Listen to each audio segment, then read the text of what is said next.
Chapter 363. While Noah was helping injured Oscar get back to his feet, Gaia heard footsteps. She slowly moved into the dark corner of the room, not to avoid a battle but to see what else Noah could do. "You have no idea what you've done. You're dead," few of the men Eric captured muttered. Eric did a number on them by breaking several bones including the jaw. Hence they had a hard time talking. "You're simply seeking death by killing the men in my stronghold." Boom. Right at this moment, a loud shout sounded out from afar as the room's door exploded into bits and pieces. The next moment, a figure emerged through the dust produced by the door. The man who stepped into the torture room was a man in his early 30s. He had an oval-shaped face like the full moon with two round eyes as though someone put eggs in his head instead of eyes. His body was draped in blood-red robes that swept the ground as he walked. One would expect a man capable of such cruelty would look cruel too, yet this man looked gentle as a flower. However, standing in the dark corner, Gaia could see the murderous intent in his eyes. Eyes were said to be the windows to one's soul. She could see his cruel soul through his bloodshot eyes. "Young master." One of the men apprehended by Eric looked at Murdoch as if he had just found his savior. Their faces brightened up immediately. They had witnessed Murdoch's strength before and they knew that no matter how strong the young man in front of him was, there was no way he would be a match for Murdoch. After all, Murdoch was a core formation level 8 cultivator while Noah was just at the core formation level 2. Murdoch turned around, looking at the dead bodies scattered across the place. Blood was still leaking out from many of his subordinates. In an instant, fury filled his eyes. "You did all this?" Murdoch stared angrily at Noah. Noah didn't answer Murdoch's question. Instead, Noah just stared at him with a clenched fist. "So you are Murdoch?" Noah asked as he threw an examining look onto Murdoch. "Young master, these guys are guardians. They ambushed us like cowards. They are." The man who tortured Oscar was called Kai. He had a frightened expression on his face, and he was unable to pull himself out of his panicked state. He couldn't say he and his men were beaten up by two youngsters in a couple of seconds. "I will deal with you weaklings later. I have these two guardians to torture and kill." Murdoch let out a cold snort. It wasn't easy to cultivate a group of men in Hell City. All these men had pledged loyalty to him and worked under his command. He would always send them to hunt for monsters in the depths of Fire Realm, and he would be able to get a share of their harvest. Put it this way, as long as he had a group of men working for him, he would be able to enjoy good wealth and benefits without doing anything himself. In Fire Realm, monster cores were the currency. The more people he had working for him, the more monster cores he would get. He accumulated an amassed amount of monster cores over the years. Hence he was living a lavish life in Fire Realm. This was why he never left Fire Realm even though he had every chance to leave this place. Now, all his men had been injured and apprehended by guardians in such a short period of time. This was no different than messing with his life in Fire Realm. Therefore Murdoch had every right to be pissed off. Murdoch, a genius from Aragoth who turned into a warlord, quite a career change. But too bad you've offended someone you shouldn't have. You hurt my friend, you messed with a guardian. Today I'll bring my friend justice, and that's the reason why I want to throw everyone in this stronghold into the deepest dungeons of the Guardian Guild, except you." Noah slowly walked forwards with his eyes locked on Murdoch. "You will regret messing with a guardian until the end of your days," Noah said without hiding the cold murderous intent in his heart. Gaia was watching the scene unfold from the dark corner. To this moment, Murdoch was unaware of her existence in the room. As far as he was concerned, he only had two guardians to deal with. "Don't think I don't know why he's here. Once I sell the information I know along with him, I'm gonna be freaking rich everywhere." Murdoch burst into laughter without giving a damn about Noah's threat. "Only place you're gonna sell any information to is the prison you're going." Noah shrugged. He remained standing in the same spot. Gaia saw Murdoch flicking his wrist as a round-shaped lock that glowed in a dark light appeared in his hand. There were numerous mystical symbols carved onto the lock itself. She looked closer to see the symbols were actually patterns that resembled ancient beasts. "Flaming gorilla, come out now." Murdoch suddenly shouted out loudly as he yanked the lock. Dingling. The black lock vibrated violently before letting out a dinging sound. In a blink of an eye, a ground-shaking roar suddenly sounded out from the depths of the stronghold. After that, a flaming figure suddenly jumped out of the lock. It was a gorilla with a body that looked made of volcanic stones, and its entire body was emitting a flaming red light. The fire ape was over 10 meters tall, and it resembled King Kong. When the fire ape saw Murdoch, an intense hatred emerged in its eyes. But when it saw the black lock in his hand, the intense hatred was turned into fear and meekness. The fire ape let out an angry roar as it descended from the skies. It slammed into the ground with massive force, causing an explosion to sound out, the entire stronghold to shake and countless cracks to appear on the ground. It unleashed tremendous arch-energy combined with scorching flames, enough to send fear deep into one's heart. Guardian Noah, be careful, this is a flaming gorilla. It's a bloody level 10 core formation stage beast. I don't know how Murdoch managed to make this flaming gorilla obey his command. That thing somehow makes him control the wild beasts. Eric's expression changed, and without any hesitation he explained to Noah. Normally, ancient beasts all had violent tempers, and considered humans their mortal enemies or simply food, even more so for beasts who had broken through to the core formation stage. All of them had their own feelings of pride and dignity, and they would rather die than be controlled by a human. This flaming gorilla had reached level 10 of the core formation stage and just a few months of cultivation away from breaking through to the core strengthening stage, yet it was still being controlled by Murdoch. Gaia was both intrigued and confused. Looking at the lock made Gaia feel something wired. It was like the lock was pulling her close and commanding her to get close. That's a demonic beast tamer. It took Gaia a few seconds to recognize the lock. She had read about this artifact before but never had the chance to see one until now. According to the text she read, these locks were forged by a 6-star human blacksmith who had deep hatred towards other races. He forged the locks to tame and enslave anyone except a human. The 7 locks were said to be lost in time except she found one today. Murdoch smiled as he raised the demonic beast tamer in his hand and waved it towards the flaming gorilla, then he gave out an order. Flaming gorilla, kill this man for me. Murdoch pointed at Noah. The flaming gorilla was furious and flames were shooting out from its eyes. As a beast grew up in the fire realm, it had its own pride and dignity, that's why it felt extremely enraged upon being controlled by a human. However, because of the demonic beast tamer, it was forced to obey Murdoch's command. The appearance of Noah had given it a target to release its anger on. It wanted to vent all its anger on Noah. Bang! The flaming gorilla punched a huge hole in the ground, then it jumped into the air, forcefully throwing its majestic body which was covered in scorching flames toward Noah. Eric's expression changed dramatically. With his cultivation level he could handle a fire core formation level 2 or 3 warriors, but not a level 10 beast like the flaming gorilla. A brutal opponent like this was really frightening. Pathetic, Noah snickered. Despite the flaming gorilla that's flying towards him in rage, he remained calm. It reminded Gaia of Ghost. Light range, Noah calmly uttered the 2 words as Gaia saw the torture room suddenly gets brighter and brighter. The flaming gorilla stopped rampaging towards Noah as it started to feel threatened by the human in front of it. Release. Instead of unsheathing his words, Noah just raised his finger towards the lock and shouted. The very next moment, a bolt of bright light appeared out of Noah's finger. The light bolt soared through the gorilla without harming it, but when it touched the lock trembled. What the? Murdoch was stunned to see the lock trembling in his hand like never before. In a few seconds the lock exploded into tiny bits and pieces.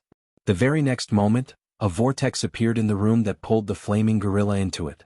The flaming gorilla let out shrill cries, all of its furs were standing up.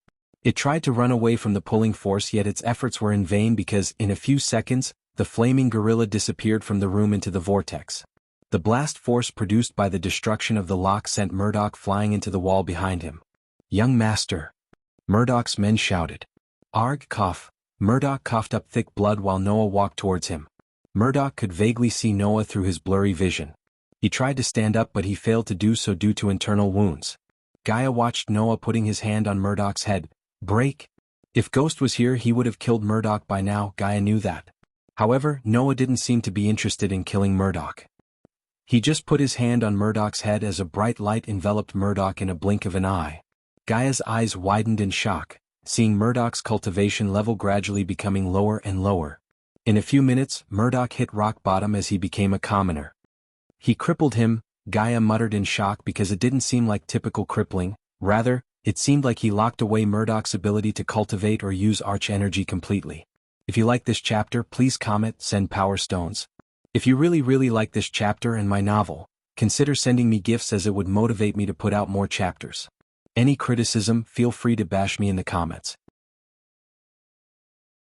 Chapter 364. When the commentators and the VIP guests returned to their seats, the sky was decorated with colorful fireworks. They painted the sky as though each firework was a master artist. The fireworks exploded into all kinds of shapes such as dragons, birds, lions, dancing men, and finally the name Ghost. The Sunrise Sect Pavilion erupted into cheers when they saw the name Ghost occupy all the sky above them. Nightmare flew straight into the air, decorating the golden words with his crimson-red dragon breath. The fireworks weren't arranged by Ghost or anyone he knew. On the contrary, it was arranged by people he never knew, the merchants and the tournament committee. Layla was looking at the sky as the flashes of light reflected in her beautifully crafted hazel eyes. "Welcome to the quarter-final, ladies and gentlemen." Looking at the sky, Darius snapped as all the fireworks merged to form the words quarter-final. "As usual, we will go through the rules and regulations. Just like the third round, participants can use whatever is necessary to defeat their opponent. Each battle will be one-on-one. The judges and the guests will score the battle according to how long the battle lasted, how the battle ended as if it was a knockout or surrender, and the 5 winners will be ranked according to their total score. The one with the least score will be eliminated and the first 4 will go to the semi-final. Since Miss Selena withdrew from the tournament for personal reasons, we will select a random participant among the 9 and send him or her directly to the semi-final," Ishihara said. The commoners sighed hearing the news, but the nobles did not seem surprised. They expected Selena to leave the tournament. Everyone knew it wouldn't have been her choice. Rather, her family forced her to withdraw from the competition instead of facing Ghost and ended up being killed or worse. Although there were only 1 of 5 chances for Selena to end up facing Ghost, her family didn't want to take the risk. Soon, the giant mirror broadcasted all the 9 participants' figures as each figure had a color coin beside them. For instance, Andrews had the color gold coin while Paul Oswin had a blue coin. 9 participants were assigned 9 coins. When the mirrors broadcasted Michael's figure, the entire arena once again let out their thunderous cheers. Coincidentally or intentionally, he was assigned a black coin. Under the crowd's excited gazes, 9 bright orbs emerged from the battle stage. In a few seconds, the bright light faded away to reveal the palm-sized coins. Her Royal Highness Catherine would pick the lucky participant who will go to the semi-final without competing in the quarter-final. He or she will also be safe from the elimination, James Hall said. While the coins were floating in a circle, one of the coordinators landed before the coins with a wooden box in his hand. He picked the coins one by one and put them into the wooden box. The coordinator then flew towards the stage where the princess was sitting alongside the king and the other VIPs. "Who do you think will get the lucky chance, guys?" Ishihara asked. "It's luck, Ishihara, we can't predict luck," James Hall said while the coordinator was flying towards the princess. "Some would call it luck, some would call it fate," Darius said in his rough voice. The arena was rather silent as they were too focused on the wooden box. They wanted to see who is the lucky one. Many prayed that the princess wouldn't take the black coin. They wanted to see Ghost fight. Unlike many young masters, they knew they can't see Ghost fight very often. Until this tournament, many didn't even know he could fight. He was the least controversial prodigy in Elon who liked to mind his own business and make fewer enemies. "Please be Andrews. Please be Andrews," Imelda prayed to the gods while Diana prayed to be her son. She didn't want Andrews to get on the same stage as Ghost. The last thing she needed was her son to kill his cousin. After destroying Sky Hall and everyone who would hurt her son, Diana wanted him to have a family that he never had.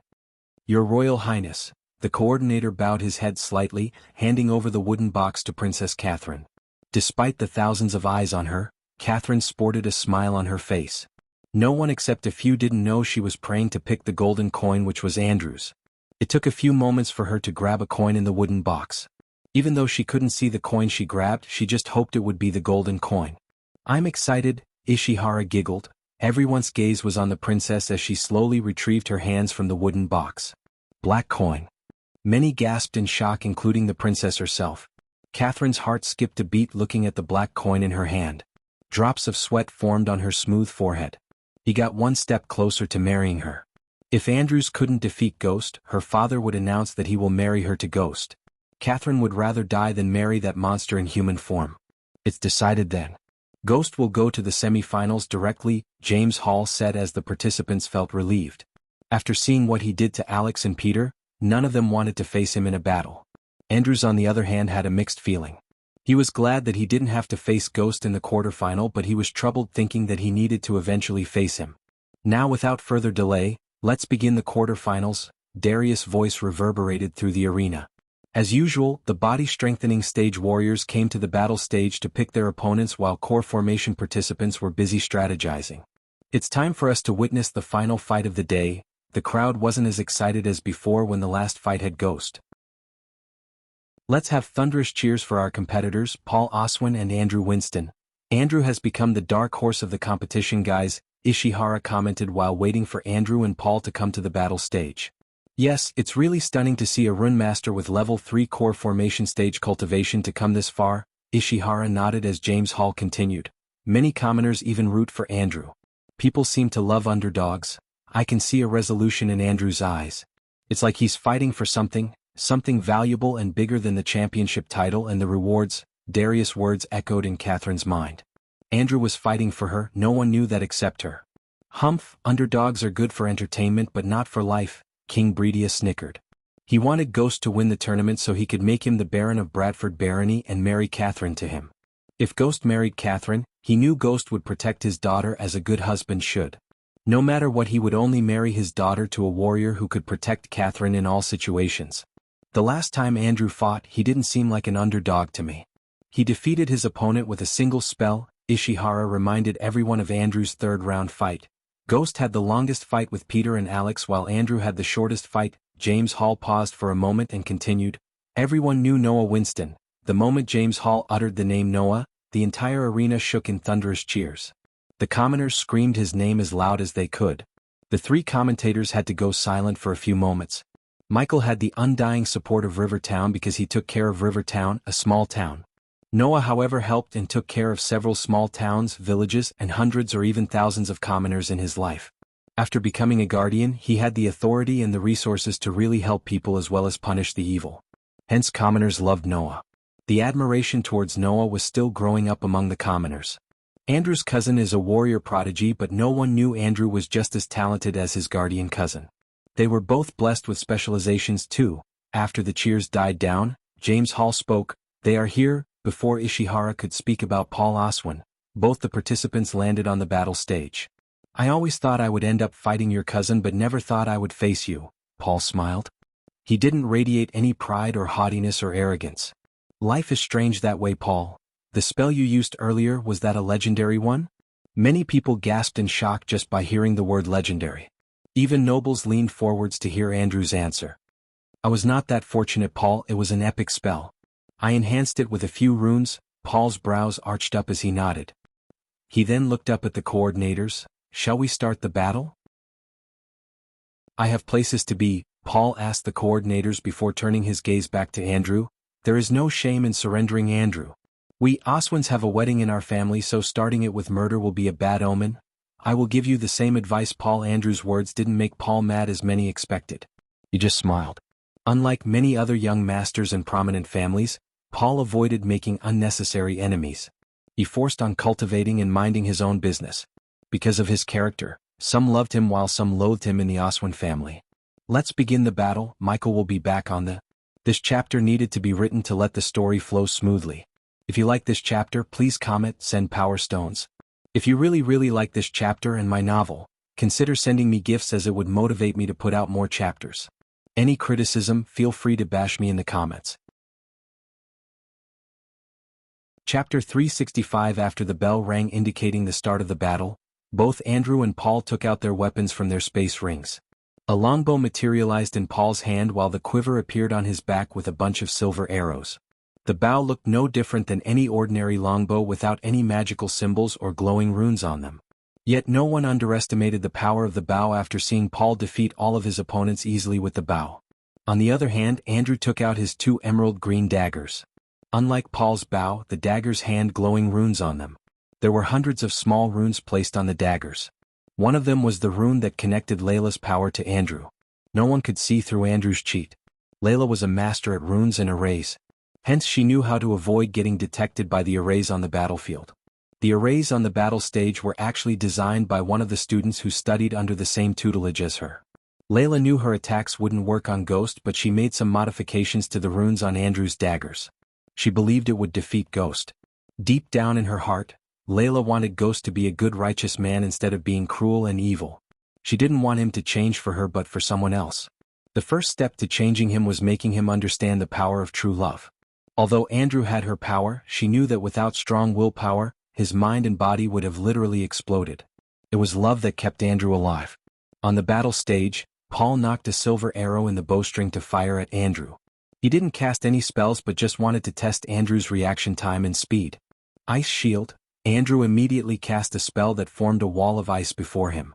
The arrow penetrated the ice shield a couple of inches but couldn't break the shield. Sonic Arrow. Without giving Andrew to mount up an offensive spell, Paul fired another arrow. This time, when the arrow left the bowstring, it produced a booming sound as it soared through the air towards Andrew. Andrew immediately leaped out of the safety of the ice shield. The moment the sonic arrow touched the ice shield, the shield exploded into pieces. Instead of falling to the ground, the arrow flew back into Paul's hand like a boomerang. He fired the arrow yet again at Andrew. Ice Shield. The shield spell could be cast quickly, hence Andrew cast the spell again to save himself from the arrow. Since Andrew had the power of Layla, the shield stopped Paul's arrow from penetrating through the shield to impale Andrew. The ice shield grew up to 7 feet from the stage. Using the split second before the arrow destroyed the shield, Andrew placed a rune on the shield. Then he dashed away from the cover of the shield. Unaware of the rune, Paul fired the arrow yet again. The arrow pierced through the air like a bullet. When the arrow's tip touched the ice shield didn't explode but the arrow bounced back. Paul didn't expect the arrow to bounce back. But before he could react, the arrow exploded in the mid-air, sending a shock wave at Paul. The rune was supposed to send back a portion of the attack's power to the attacker. Since Andrew had the power of Layla, the rune almost returned 100% power back to Paul. It was like Paul hit himself with the sonic arrow. Paul was knocked back by the shock wave as Andrew dashed at Paul to close the gap between them. Because Paul was an archer, Andrew knew getting closer to Paul would put him in a disadvantageous position. While running towards Paul, Andrew drew symbols in the air as the crowd saw golden runes appear in the air before disappearing into the battle stage. They saw similar runes when Peter fought Ghost. Many doubted Paul could break the runes as Ghost did. Seeing Andrew running towards him, Paul immediately tried to take another arrow from his quiver but he was too late as Andrew leaped into the air. Gates of Valhalla. Cling. In the mid-air, Andrew shouted as he smacked the two daggers together. Suddenly Paul felt an immense pressure on him like he was being crushed by an invisible mountain. Arg, cough, cough. Paul caught up blood as the pressure increased by multiple folds. At this point Andrew almost came down on him with his full might. Paul tried to move his body yet he couldn't move at all. Meanwhile, lying on the bed, Michael was watching the battle in a 55-inch mirror. He felt like watching television back on Earth. So Layla is somehow enhancing his power. Interesting, Michael snickered. Don't underestimate Layla. The system can sense some changes in the energy patterns. Although these energy patterns cannot kill you, it can still harm you. The system informed Michael, I'm pretty sure you can make me immune. For a price, of course. But do you want the system to make you immune? You want to cheat? Isn't Andrew cheating right now? If it wasn't for Layla, Andrew would not be here. Besides, I have bigger things to worry about than dealing with Layla's bitchiness and petty feuds. Michael turned the pages of Lord Information's book to learn more about Wuxia. Are you thinking about taking the guild leader position? The system was more talkative than usual. Michael was too focused on building a revenge plan against Wuxia to mind the system's talkative nature. Not thinking. I already decided to take the position of guild leader. Aren't you supposed to take revenge for Abras as you promised him? Oh? Then how about we go to Wuxia tomorrow? Ask the princess and her royal family to kneel down and let me kill them, he said sarcastically. Sarcasm much? No shit. According to this book, they are already powerful enough to wipe out Breedia and any kingdom in Elon within a few weeks. Those bastards are just dragging the war to hide their true power. Just thinking about Wuxia made his blood boil. He could vividly see the princess sending a dagger through his heart that she promised to take care of. Abras gave the princess his heart and she put a dagger through it. Still, Michael didn't know Abras was just another piece of his soul. I can use their resources to become stronger and I can plan my revenge under their nose. Keep your friends close, your enemies closer system. Calvin didn't recognize you but the princess will. And now you can't change your face as Calvin had seen your original face. Abras always sported a clean-shaven look with long hair. When I have to meet the princess I can go with a long Viking beard and short hair. As far as they are concerned they killed Abras. They won't expect to see him again. While talking he looked at the mirror to see Paul and Andrew still fighting. Paul seemed to be in a worse state than Andrew. Paul's sleeves had been torn away as he had blood coming out of his mouth and nose. They have the cosmic stream host. The more time you waste the stronger they would become. The system warned Michael. Then I will become stronger. If I wanted to kill that bitch and her family, I would have done it by now. I don't want to kill them, death is mercy for them. What are you planning to do? In his anger, Michael failed to notice the fear in the system's voice. I will make the princess and everyone they care about experience hell. I don't like to torture people, but I will make an exception for them. I will enjoy every second of it. Anyone who stands in my path will die.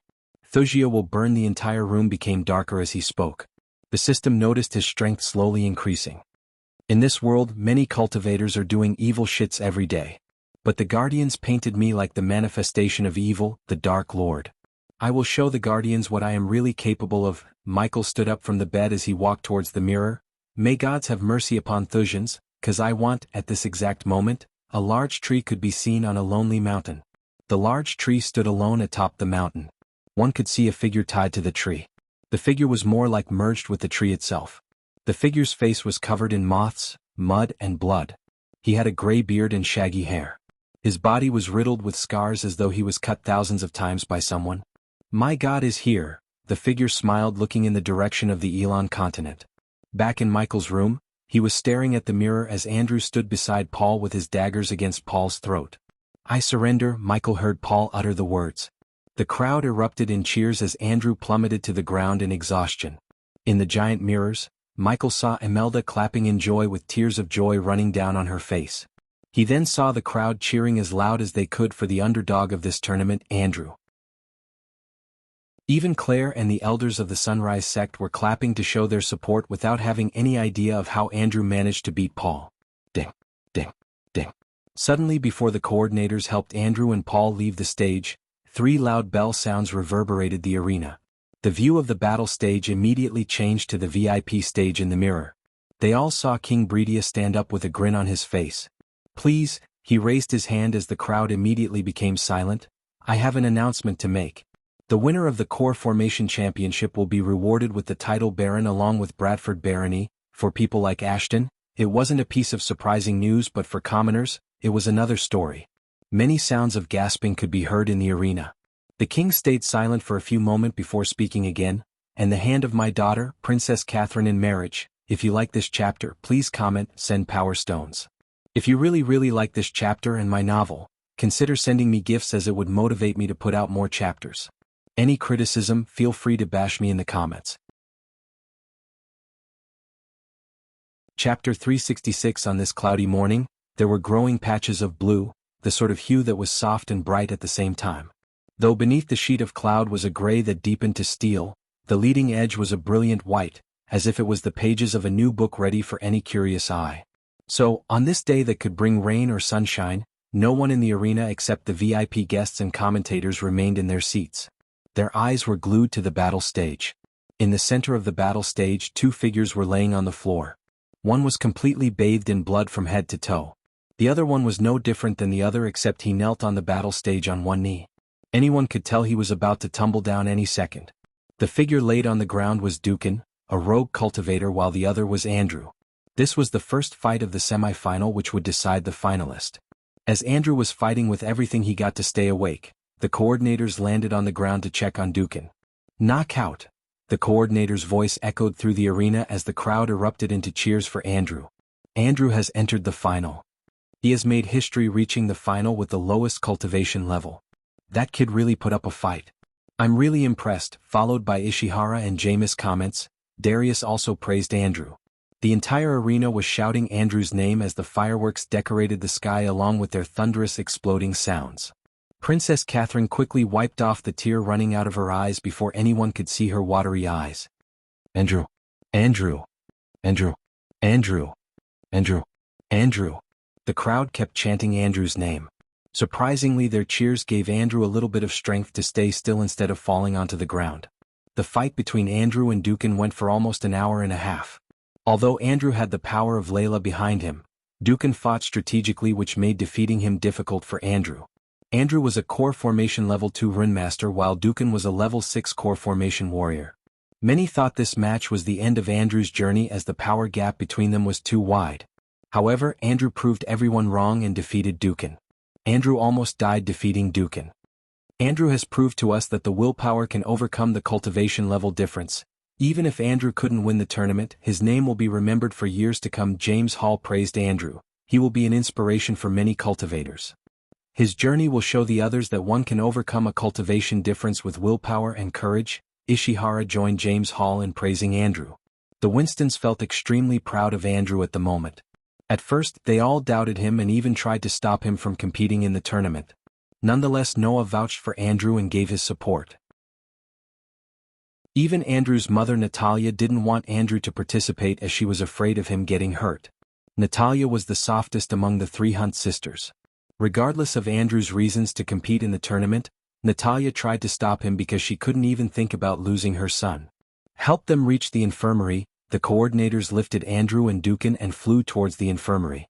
Eventually, after a team of maids cleaned up the blood off the battle stage, the crowd became excited again.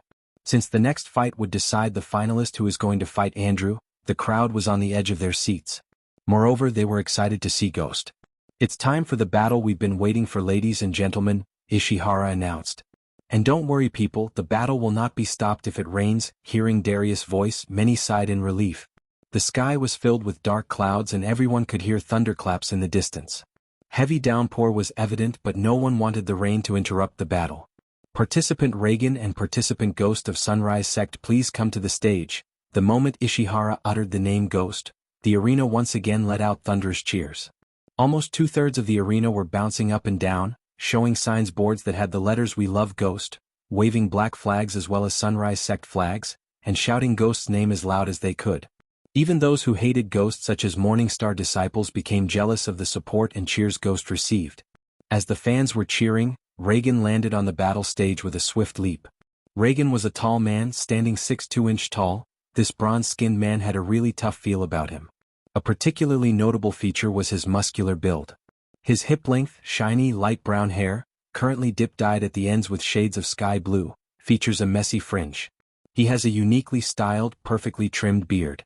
His square face with brown eyes didn't show any emotions looking at the cheers for his opponent, Ghost. Waiting for Ghost, Reagan flicked his wrist as a 7-foot warhammer appeared in his hand. Unlike the other participants, Reagan wore no armor to protect himself. He just wore leather pants adorned with gray fur and long snakeskin boots. Layla was watching Reagan with the other commoners. She was in a battle with her heart and mind. After talking to her mentor and contemplating what happened inside the treacherous ocean, she understood that Ghost was to be blamed completely. She knew it was her impulse that led to the first energies occupying their bodies, which led to spirit walking. He had no choice, her mind told her that, but her heart was burning in fury. He took her purity, her heart couldn't accept it. After threatening him of destroying everyone he cares about, she felt disgusted with herself. She knew she acted like a first-class hypocrite. How could she call him evil after she herself threatened to kill innocents? The fact she couldn't hurt him at all made her feel weak and helpless. She hated the feeling of being weak. In front of him she was exactly that. Initially, when she came to the tournament, she wanted to tell Ghost about something important that could change both of their lives forever. However, after seeing Ghost's cruelty, ruthlessness, and bloodthirsty nature, she decided otherwise. Ghost? Ghost? Ghost? Ghost? Ghost? Just as she was thinking, the cheers couldn't get any louder, the arena erupted louder. The figure of Ghost in the giant mirror stopped her train of thoughts. Weirdly, Ghost reminded her of Noah. Only Ghost didn't have the warmth and kindness that Noah had. Michael slowly descended onto the battle stage after winking at Nightmare, who was enjoying the battle sitting on Claire's lap. He was a majestic, fearful dragon, but when he was with Claire, he would turn into a puppy. Because Reagan was a rogue cultivator, except for a very few, no one knew or heard about him before. Coupled with the fact that Reagan always ended up with opponents who were weaker than him, didn't raise any support for him. Despite the bodybuilder-like physique of Reagan, Michael was not even a bit worried. Reagan was just a core formation level 6 warrior after all. Instead of unsheathing his two swords, Michael put his hands behind his back and looked at Reagan with a smile. "Despite most people's opinion about rogue cultivators, I respect you guys. I was one of you before joining the Sunrise Sect." Michael's voice was amplified by the runes to let everyone hear his voice loud and clear. "You didn't survive this long by fighting every battle in your way. Your life depends on every fight you pick, so don't pick a fight you can't win." The crowd was not stupid not to understand the meaning behind Michael's words. He was telling Reagan to back off. His words were on the border of threat and advice. Many nobles expected a rugged man such as Reagan to get mad at Ghost for speaking these words. However, Reagan just sighed as the war hammer in his hand disappeared back into his space ring. You are right, we rogues need to know when to back down. Reagan let out a sigh as he continued. This is a battle I cannot win. Michael nodded with a smile. I hope you remember me, Ghost. Anyone who isn't my foe is my friend. Michael's words put a gentle smile on Reagan's face. He looked around the arena for a while before slowly ascending to the air. I hope we will meet again, Ghost, Reagan said while floating in the mid-air. He then looked at the coordinators around him. I forfeit, Reagan said before flying away from the arena. People were stunned to see Reagan quit like this. He decided to quit before even exchanging a few blows with Ghost. Many thought what he did was a shameful act and an act of cowardice. Guys, what just happened? Ishihara's brows arched up. What do you think? Reagan forfeited the battle. The coordinators murmured among themselves while the crowd was looking at Ghost speechlessly. Even Ghost supporters was unable to believe what just happened. They were expecting an exchange of blows, not words. Ghost wins. The coordinators announced. It took a few moments for the crowd to open their mouths again to cheer. They were stunned. Catherine's heart skipped a beat listening to the commenters announce that Ghost had reached the final. When the crowd finally began to cheer, Ghost already left the battle stage. This was the shortest semi-final they all had seen in their lives. Ghost just came, said a few words to Reagan and made him forfeit the battle. Unlike Andrew, who shed almost all of his blood, Ghost had entered the final without even breaking a sweat. I hope you don't mind being called Lady Ghost, Kathy. King Bredia leaned closer to Catherine's ears and said with a chuckle. This is it, my dear readers, the chapter before the finals. Andrew versus Michael will begin from the. If you like this chapter, please comment, send power stones. If you really like this chapter and my novel, consider sending me gifts as it would motivate me to put out more chapters. Any criticism, feel free to bash me in the comments.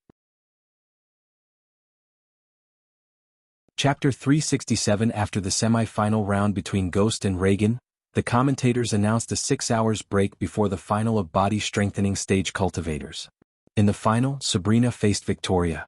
The final battle lasted for an hour before Sabrina overpowered Victoria and defeated her. The battle between the girls kept everyone on the edge of their seats. Even Ashton, who wasn't very interested in the tournament, watched the fight without batting an eye. Many expected Sabrina to give a speech after winning the championship while the commoners wondered what would be the rewards. However, Sabrina just said thank you to the crowd and left the battle stage. Taking the Pegasi carriage offered to her by the Holy Trident Academy, Sabrina flew towards where Andrew was staying. The sun had almost disappeared into the horizon when she reached the manor where Andrew was staying. Young miss, when her carriage landed, quickly few of the guards staying outside guarding the door came to open the carriage door. They bent forwards to show their respects. Andrew inside? Yes, young miss. Sabrina hastened inside to meet her cousin, leaving the carriage under the care of the guards. At first Sabrina thought winning the championship tournament would make her feel pleased, or at least something, except it didn't. Although she fought with Victoria for almost an hour, she didn't use her full power. If she had defeated Elia, she knew she would have felt different. However, Sabrina could not think about anything at the moment except her cousin's condition. She hastened inside the home. Entering the manor, she walked straight to the hall where she saw Andrew with several people standing around him. She expected Andrew to be in his room taking a rest. Instead, she found him surrounded by people. Andrew was resting on the sofa while Imelda had her hand on his shoulder. She was consoling him. Sabrina saw her mother, Aunt Imelda, a hooded person who stood in a corner of the hall, Alicia and Norvin. Sabi Imelda was surprised to see Sabrina enter the hall. All of their gazes, including Andrew's, fell on Sabrina. You won?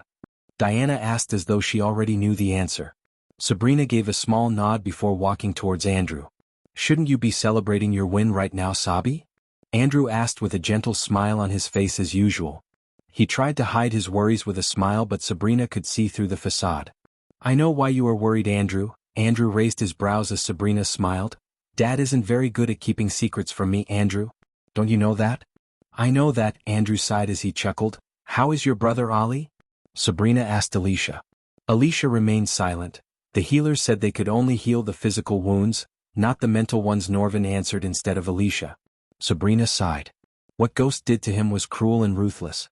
However, Sabrina also knew Peter brought it on him by himself.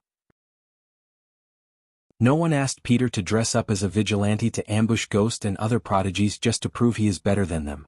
Time will heal everything, Imelda said. Alicia nodded, but she knew the mental wounds of Peter would never heal unless he could defeat Ghost and humiliate him as Ghost did to him. Andrew, I'm asking you again. Are you sure you want to do this? Diana asked Andrew. Is there any other way we can convince Catherine's father? Imelda asked a question after Diana. Can Catherine tell her father she loves you? Sabrina asked. Andrew was getting bombarded with questions until Alicia opened her mouth. Why is everyone talking like he's going to lose? When we all, including me, thought Andrew couldn't do this, he came this far and proved us wrong. He will defeat Ghost, have some faith in him.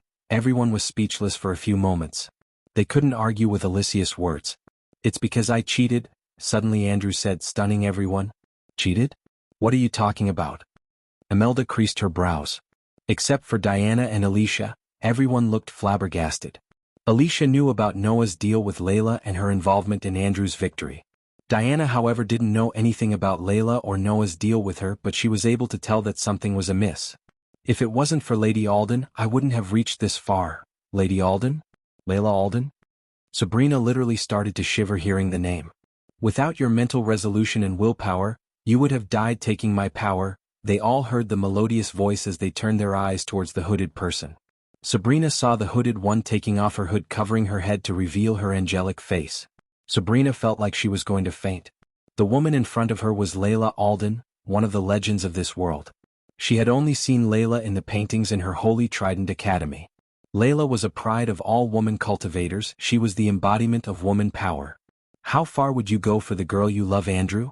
Layla asked as everyone stared at her in shock. I give my life for her, slap.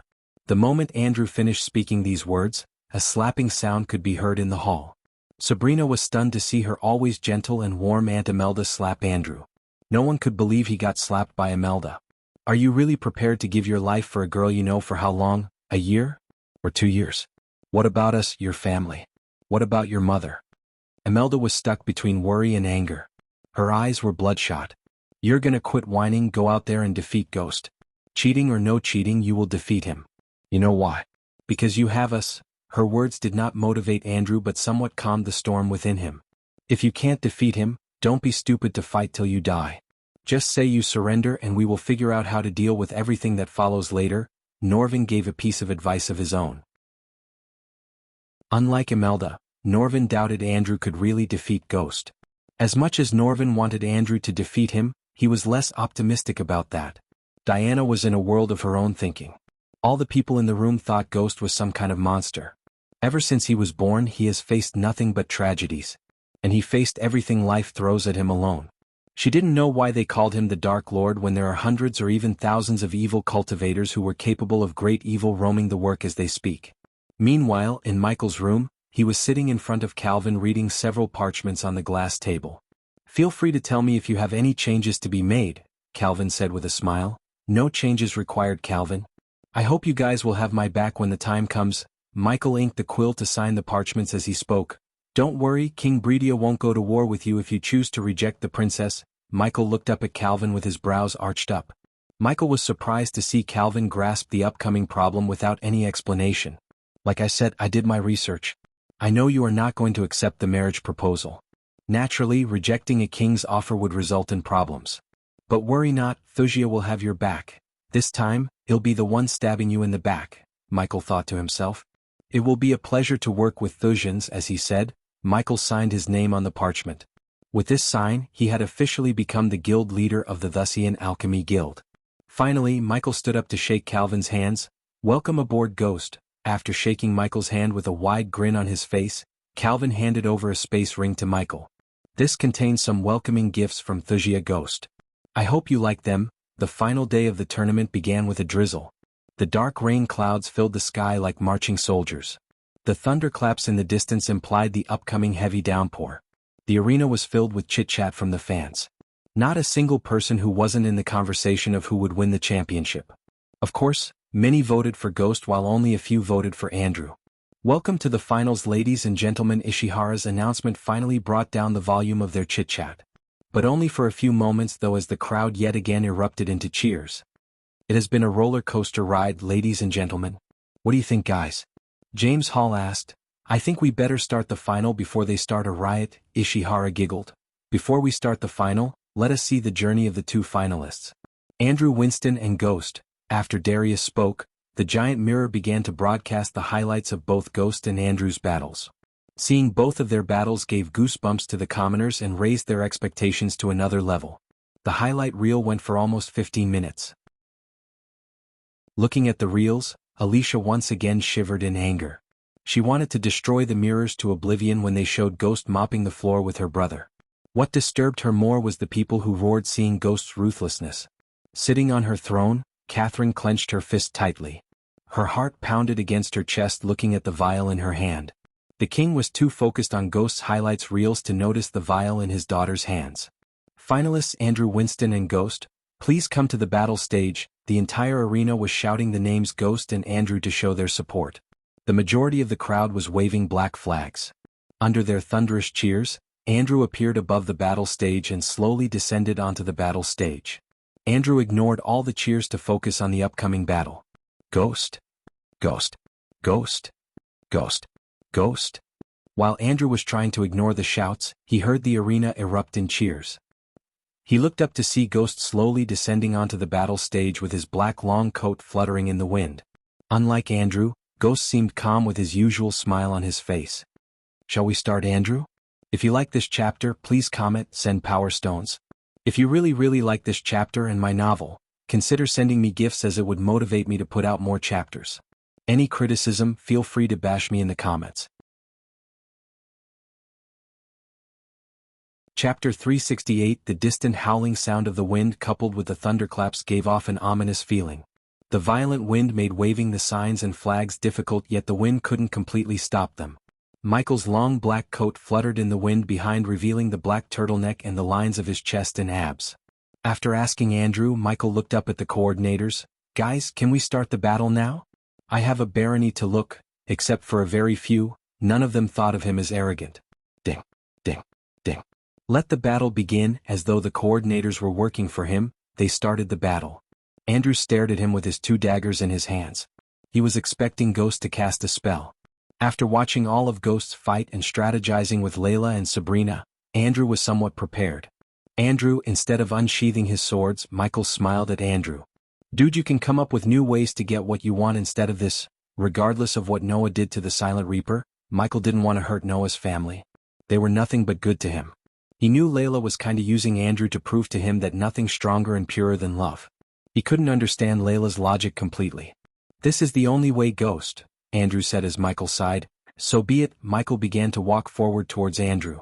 He didn't cast lightning dash or any spell, he just walked towards Andrew without even taking out his swords. Gates of Valhalla. Andrew didn't waste any time. He immediately cast one of the strongest spells he has in his arsenal. The whole arena was silent as only the thunderclaps and the howling sound of the wind could be heard. They were staring at Michael and Andrew without batting an eye. The commentators were going about, but Michael or Andrew didn't hear what they were saying. Claire was looking at Andrew with pity. Reflective shield. Michael just uttered the word while walking towards Andrew. When Andrew cast Gates of Valhalla on Paul Oswin, he was crushed by immense pressure. However, when Andrew cast the spell on Ghost, nothing happened. Ghost was just a few meters away from Andrew. Emerald Thorns. After competing in a couple of life or death battles, Andrew's thinking and reflexes became quicker. Hence, instead of being stunned by the uselessness of the Gates of Valhalla, Andrew cast another spell immediately. From the two daggers in Andrew's hands, Michael saw emerald green spikes coming towards him like arrows. There were numerous spikes the size of an arrow pierced through the air to impale him. Andrew was shooting like he was holding two machine guns that fired spikes rapidly. Standing among the crowd, Layla's eyes began to water up. She spent months creating runes that could change her energy pattern so she would not be defenseless against Ghost. She used those runes to give Andrew the ability to fight against Ghost, hoping it would hurt him. Yet, neither the Gates of Valhalla nor the Emerald Thorns couldn't even graze him. Imelda's heart was pounding against her chest as Ghost got closer to Andrew. Ethan was rubbing his temples, hoping Ghost would go easy on Andrew. Oh no, he's in trouble, Norvin said with a grimaced face. Ice Shield. Andrew cast another spell to slow Ghost in his path. Michael saw a 7-foot wall made of ice erupt a few meters before him. The wall seemed to be at least a meter wide and looked sturdy. Everyone, including Andrew, expected Michael to destroy the wall using a spell or his fist. Unexpectedly, they saw Ghost deviate from the straight line he was walking on and walked around the wall instead of destroying the wall. Andrew, who placed an explosive rune that would bounce the attack power back to the attacker, had a troubled look on his face. All the opponents Andrew faced got defeated by either of the 3 spells he just cast. The spell had Layla's fusion stage power behind it, hence, a core formation cultivator couldn't take the attack of Andrew. However, Michael was immune to Layla's attacks. Therefore Andrew, who had Layla's power, couldn't even touch him. Without Layla, he's as weak as a blind sick puppy, Michael sighed inside. He actually felt pity for Andrew. After realizing long-ranged attacks were not working, Andrew changed his tactic. He activated the runes on his dagger as several golden symbols began to glow on the daggers. "Don't do it, Andrew," Diana mumbled under her breath, looking at her nephew leaping higher into the air to attack Ghost with his daggers. Since Andrew would not be able to learn swordsmanship in a few weeks, Noah taught Andrew how to fight with daggers. It had been a big help to Andrew in the tournament against other opponents. But Diana knew against a swordsman like Ghost, who seemed to have mastered the swords, Andrew was like a child. Seeing Andrew descending upon him, Michael just shook his head disappointedly. The people were on the edge of their seats. Just when Andrew was a couple of inches away from him, Michael grabbed Andrew by his wrists in the mid-air. Andrew lost his momentum and control when Ghost grabbed him. His movement was extremely fast, as Andrew didn't even see Ghost move his hands. Andrew's feet touched the ground. He looked Ghost in the eyes while struggling to get out of his hold. "If there's a next time, don't depend on others to fight your battles." Andrew felt his heart skip a beat hearing his words. His words sounded as though Ghost knew he was cheating in the tournament. The very next moment, Andrew felt immense pain in his head. The crowd saw Ghost head but Andrew so hard that the sound of their head clashing reverberated through the silent arena. Michael slowly trusted Andrew's wrists as Andrew's face muscles began to twitch in pain. He head-butted Andrew again without giving him much time to let out a cry of pain. A sound of bone cracking could be heard when Ghost head-butted Andrew. In the giant mirrors, they all saw Andrew's nose bent weirdly sideways as blood poured out of his nostrils. If it wasn't for the excruciating pain in his wrists, Andrew would have fainted. The world around him started to spin. Most people expected Michael to break Andrew's wrists, but he proved them wrong by slamming Andrew on the ice shield. Andrew erupted. Boom.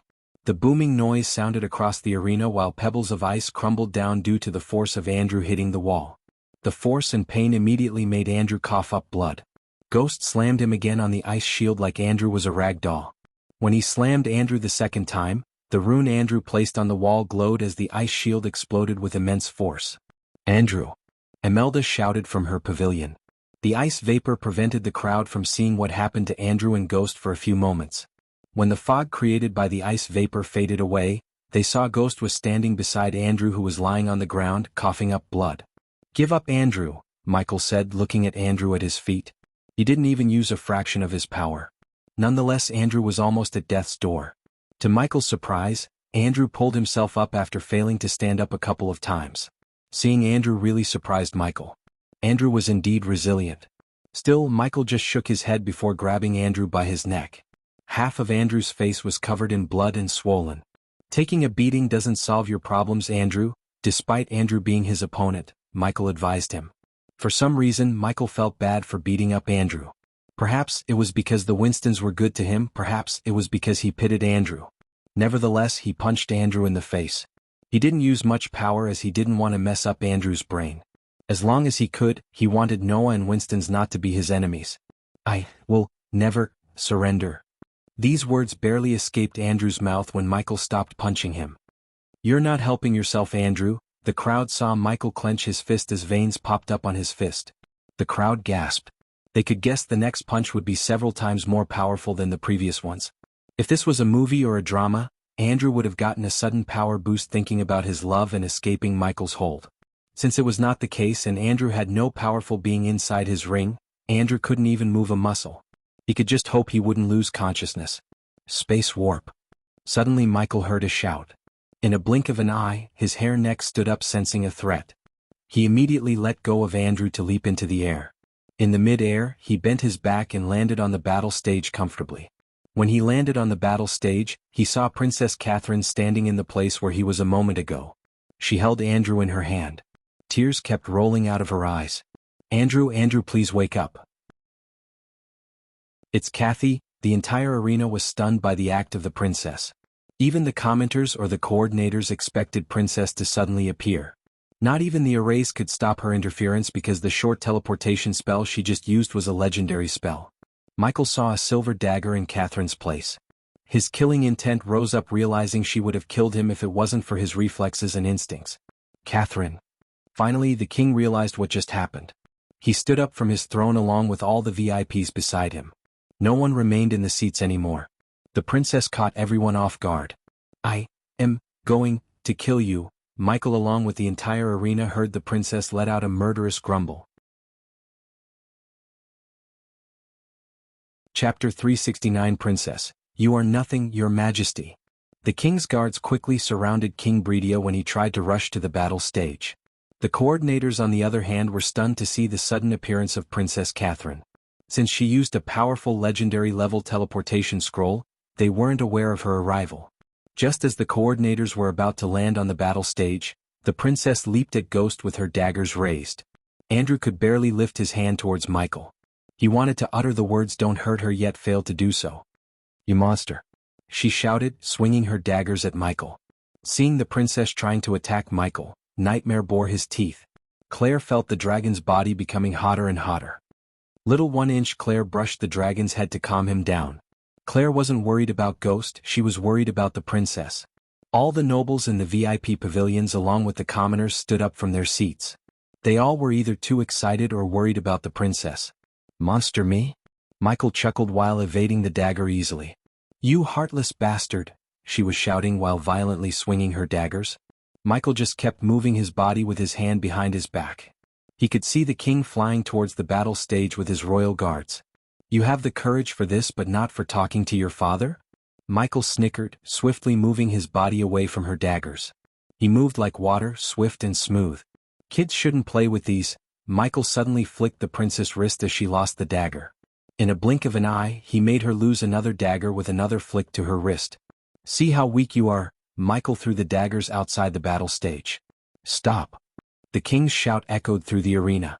The princess' body froze. Her anger slowly faded away while she started to come back to reality. The king's royal guards immediately surrounded the princess. They were all at the core strengthening stage level 8 and wore full metal armor from head to toe. At the moment, they all surrounded the princess, staring at Michael through the hole in their helms. Michael didn't dare to hurt the princess as it would turn the entire Breedia kingdom against him. However, that didn't mean the princess would escape without paying the price for trying to kill him. "Kathy, what is the meaning of this?" The king's facial muscles twitched. He shivered in anger. Since everything went into a chaotic state, the coordinators paused the battle. Immediately, Sabrina flew to the battle stage along with the Winstons. Ghost won. Standing in the Rivertown Pavilion, Ricky the sneaky bastard shouted, riling up Ghost's fans. Soon, a few disciples followed Ricky's shout, then a group started to shout, and in a few moments, entire fans of Ghost were shouting in unison. "Ghost won! Ghost won! Ghost won! Ghost won! Ghost won!" The badass points began to go up yet again. "I love Andrew." The princess' shout, however, sounded louder than the cheers. The cheers immediately stopped after hearing her words. "You can't make me marry another man. I will rather die than marry this monster." The king was too stunned to utter another word. In his whole life, he had never seen Catherine act the way she was acting at the moment. "You're nothing but a heartless bastard." Not even his parents wanted him. They threw him away like a piece of trash. "How can I marry this piece of trash?" Since Catherine couldn't hurt him with daggers, she started to spew hurtful words. Diana couldn't help clenching her fist. She wasn't the gentle Diana in her heart anymore. Harriet Hunt, who was buried within her heart, had returned. She wanted nothing but to rip off the prince's throat. "Me? Piece of trash?" Michael asked after realizing the king wouldn't say something to shut her daughter. He was too stunned to utter any words. "No matter how strong you become, how rich you become, you will never be someone like Andrew. You will never have the last name, you will always be someone who was abandoned by your parents." Michael was getting really pissed off at the princess. He had nothing to do with their little scheme. If he was Andrew, he could have found 100 ways to get King Breedia's permission instead of depending on Noah and Layla to do something impossible. Of course, Michael had to give credit to Noah to put together a plan that would have gotten Andrew what he wanted in a short amount of time. If it wasn't for him, Andrew would have won the competition. If anyone should be blamed, it was Layla. As far as Michael was concerned, she should have told her vulnerability against him to Andrew or Noah. "Let me go," Nightmare grumbled. Claire's hands began to hurt due to the heat nightmare radiated. There was no doubt that if she let go of the dragon, he would go burn the battle stage in fury. Even the gentle Claire began to feel anger boiling inside her after hearing the princess' words. Ethan creased his brows. He wanted to shout as loud as he could that Ghost is his son, not an orphan.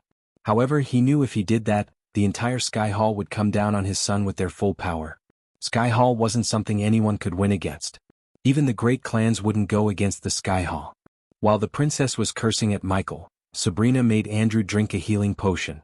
The wounds on the outside and the internal wounds gradually healed up as Andrew slowly opened his eyes. Tiske. Michael shook his head with a narcissistic smile on his face. He looked around the arena before turning his gaze back at the princess. Even though I am an orphan, I have an identity. The core disciple of the Sunrise sect, a prodigy, a man who reached the 100th step in Heaven's Gate competition, and Michael paused for a moment to look at the crowd once again, the 5-star alchemist of Bredia. His cold voice sent a chill running through everyone's spines. The smile on his face finally disappeared as he stared at the princess. Without that princess title, what are you? Humph, Michael snickered. Many gasped, hearing Michael's question. There was no fear in his eyes. No one would dare to disrespect a princess in public, yet Ghost did exactly just that in front of her father, the king, and thousands of people. Michael wasn't afraid of the king anymore. He now had 2 major powers behind him, the Kane family and the kingdom of Wuxia. Take away that princess title and you are nothing, not even a piece of trash. Nothing, the princess shivered in anger. Even when Ghost was beating the crap out of him, Andrew never felt any anger towards Ghost. However, hearing him district the girl he loves, Andrew's anger exploded within him. Catherine. King Bredia's shout reverberated in the arena. He was too mad at his own daughter to the point he failed to get mad at Michael for disrespecting her. Perhaps the king deep down knew the princess deserved what she got after cursing Ghost and acting like a spoiled brat. I am not a puppet, you can marry me to whoever you want. Catherine stomped the ground. I will marry no one but Andrew. I am not afraid of you anymore, father. Catherine lost all her composure. Her attitude and her words made King Bredia's body tremble in overwhelming fury. Guards who stood closer to the king could hear the king's teeth-grinding noise. His breathing got heavier and faster. You will marry this man, King Bredia pointed his finger at Ghost. Michael was so annoyed by the father and daughter duo. This was supposed to be settled inside walls, but the princess brought the family matter to the eyes of the public.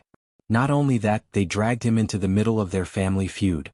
In the corner of his eyes, Michael saw Calvin give him a nod, wordlessly expressing his support for Ghost. And just when Michael was about to reject the princess, Catherine began to chuckle as tears began to roll out of her hazel eyes. She looked at Andrew, who was being held back by Sabrina and Imelda. Forgive me, father, she said, looking at King Bredia. Then she turned her watery eyes towards Andrew. I hope I will get to live with you in the next life, Andrew. Please forgive me. As she said these words, a purplish vial appeared in her hands. Kathy! Andrew shouted as she dashed forward. No one knew what was inside the vial, but anyone could tell it was not something she should drink. However, it was too late as she already chugged the entire vial. Some of the royal guards tried to stop Andrew while the others caught the princess who was falling. No! Kathy! King Bredia and Andrew dashed at Catherine, shaking all the guards around them. In the giant mirror, the crowd saw Princess Catherine's rosy skin slowly turning purple. Blood oozed out of her nostrils, mouth as well as her eyes. Her body violently twitched. Healers!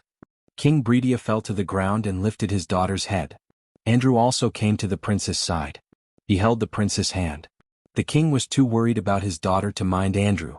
No, don't leave me. Tears rushed out of Andrew's eyes. His tears watered Catherine's face. Seeing his daughter's body twitching violently in his arms, King Bredia's heart ached in pain. The flashes of him holding the princess for the first time when she was born flashed across his eyes. That was the happiest day of his life. At the moment he was not a king but a failed father. Well, this is an interesting turn of events. Unlike Andrew and the king, Michael wasn't shedding any tears. He was looking at the princess with a blank expression. As far as he was concerned, they could just hold a funeral on the battle stage. He couldn't care less. All he wanted was the rewards, the barony. He had a few plans for the Bradford barony. If you like this chapter, please comment, send power stones. If you really like this chapter and my novel, consider sending me gifts as it would motivate me to put out more chapters. Any criticism, feel free to bash me in the comments. Chapter 370 Healers. Both Andrew and King Bredia screamed as loud as they could. Move! Suddenly a melodious voice sounded through the battle stage. The royal guards immediately tensed up, looking at the hooded figure slowly descending from the sky. In the mid-air, the figure removed the cloak to reveal her angelic face. Looking at the face in the giant mirrors, hundreds of gasps sounded in the arena. Layla Alden Ashton's brows raised up. After landing on the battle stage, she walked towards the princess. Stop. However, the royal guards shouted at her to stop. They didn't know who this woman was. They perceived her as a threat to the king. In a blink of an eye, a majestically crafted vina materialized in her hand. Ding. Her rosy slender finger played one string as a powerful sonic wave hit the royal guards. The royal guards flung away from the battle stage as though they were hit by a powerful storm. The wave only targeted the royal guards, hence the others remained on the battle stage. Who are you? King Bredia asked with a shivering voice. Lady Alden, Andrew shouted as a mix of relief and joy hit his core. He heard Noah talk about Layla's healing powers. Guards. King Bredia's mind went black seeing the purplish body of his daughter. He didn't want anyone else to harm his daughter. He was acting crazy in others' eyes. I wouldn't do that if I were you, King Bredia. You asked for healers and she's the best. Ashton finally opened his mouth. The wielder of angels Vina, Layla Alden. King Bredia felt a chill running through his spine. He had heard about the legend of Layla Alden but never thought he would see her in real life. Finally, a small sliver of hope emerged in his heart. Ignoring all the shocked faces, Layla walked straight towards. She knelt on one knee beside Catherine. The princess' rosy smooth skin had completely turned purplish. Her body wasn't twitching as it was a few moments before. Layla placed her hand on Catherine's forehead and closed her eyes. Please, please save her, Andrew mumbled while sobbing like a little child. This is too stupid, overdramatic and illogical, Michael thought inside. It was not as he would have married her on the spot. He had everything figured out.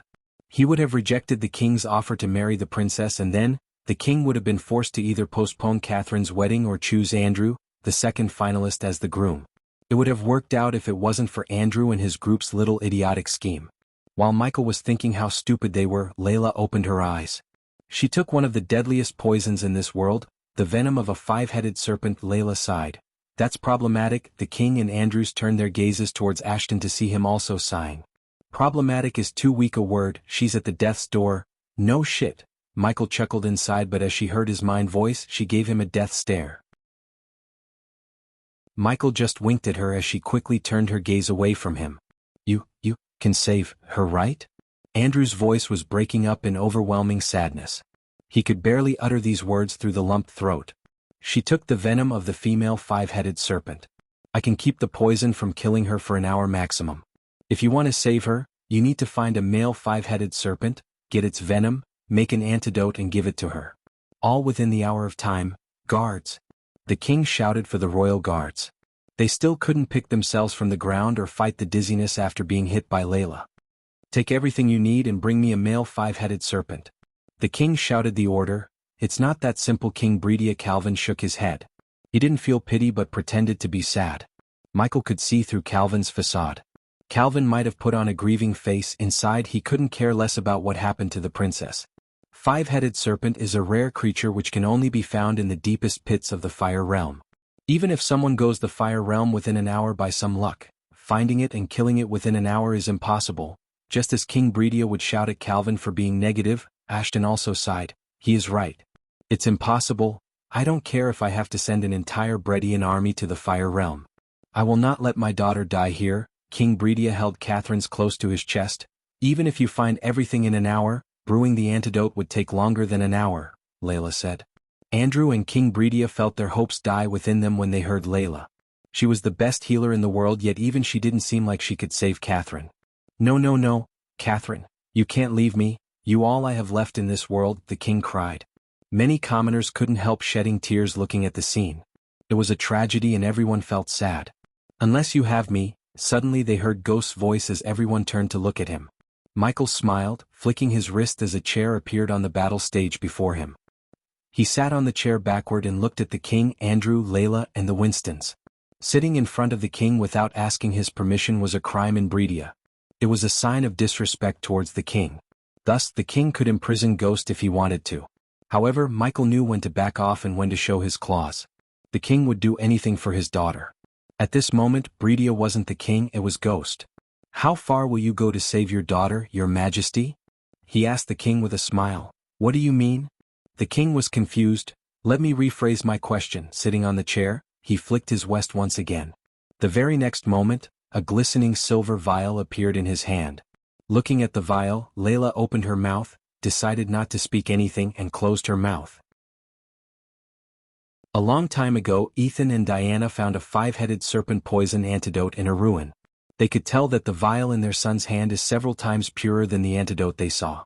There was no doubt in their minds that the vial in Ghost's hand could save the princess' life. If it was Noah, they knew he would have given the vial no matter how priceless it was to the princess to save her life.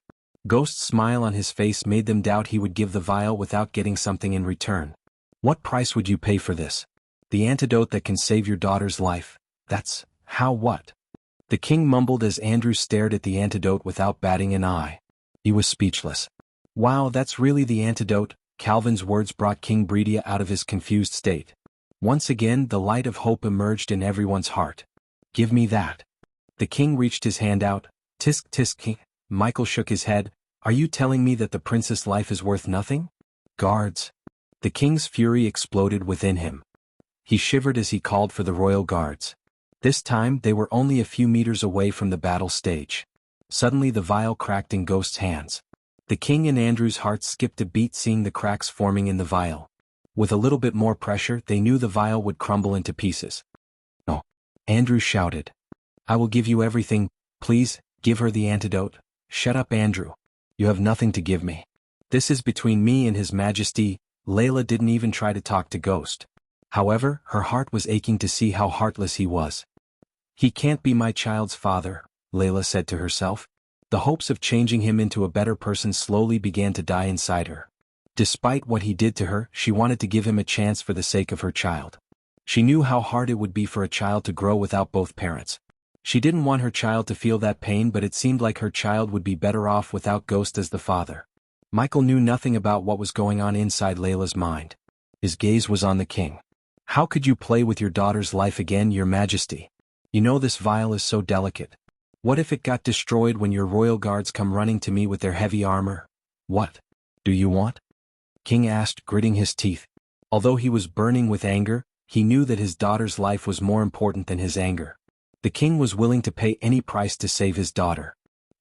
She's dying." Imelda couldn't keep her mouth shut anymore. "You're holding her life as a bargaining chip." "Oh. How?" She began to stutter in anger. "Could you be so heartless?" "Me heartless?"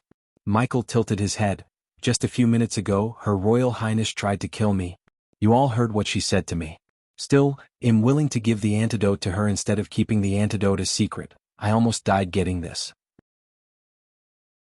And you're calling me heartless?" The entire arena knew he was holding the princess' life as a hostage. No one in the right mind would believe he's not a cold, heartless bastard. Yet he talked like a kind, generous person. Many people were looking at him with their mouths wide open. "Your Majesty, I only want you to keep your word. I want what's rightfully mine and a few other things. I don't want to make the princess' life cheap. It's not fair." Michael was having fun with the king. He couldn't care less about what others would think about him. The princess tried to kill him, the king stood there watching Catherine spew hurtful things, Andrew tried to take away what should have been his. Michael wanted everyone to pay the price. "Throne doesn't make you a king, power does." Michael snickered inside, looking at the helpless, desperate king in front of him. Any idea what Michael would ask from the king? Chapter 371. Everyone single one in the arena had their eyes on Michael. They were waiting for what he was going to ask the king. No one let out a sound. If someone dropped a pin right at this moment, it would make a loud sound. The arena was deadly silent. Michael stood up from the chair, put his hand behind his back, and took several steps towards the edge of the arena. "I don't give a damn about who wins this tournament, all I care about is the rewards. So as you promised, Your Majesty, I want the Bradford barony." No one gasped hearing his words as they did after his next words. "I want you to announce Bradford, the river town, and all the surrounding areas as an independent kingdom ruled by me and the Sunrise sect." Ashton knew Ghost is an opportunist and power-hungry young man, but when he heard Ghost just ask the king to make him a king, he felt goosebumps. Calvin on the other hand praised Ghost wholeheartedly. If King Bredia let go of Bradford, the river town and the surrounding areas as Ghost asked, it would certainly make Bredia weaker. However, the king had no choice unless he was willing to let Catherine die. Any weak kingdom was a prey to be hunted and merged into the Thusia Empire. Hence, Calvin supported Ghost's claims. We have to do something, Peyton. Arrest him and make him give up the antidote, Zanali growled looking at Ghost. As a guardian, Peyton wanted to stop Ghost from toying with the princess' life. Yet even without Peyton's complete realization, the seed of hatred towards Noah sprouted in her heart. One could not blame Peyton, she dedicated her life to Guardian Guild. Unlike other beauties, she had no boyfriend, she didn't have fun, she didn't host galas or balls, she only focused on serving the Guardian Guild. In return, she expected the guild to treat her fairly. When everyone thought Lucifer was just a run-of-the-mill psycho killing people at night, she was the one who suspected him to be a big threat. She put together the operation that led to the destruction of his base and almost caught him. Instead of her getting praises and the rewards she deserved for the work she did, Noah ended up leading the team. Moreover, the Alpha Guardian was talking about making Noah a Guardian captain instead of her. She was 14 years old when she started to work for the Guardian Guild. What she couldn't get in 14 years, Noah got that within a year. It was not fair, she thought. If we interfere, he might destroy the antidote. This is between him and the king. But Peyton, I said this is between him and the king. Her voice sounded colder as Zanali quickly closed her mouth. On the other hand, Claire and the elders were speechless. Claire wanted to stop Michael, ask him to give the princess the vial first, and then negotiate with the king. Claire wasn't as hypocritical as the others. She very well knew the princess had no right to berate Ghost like she did.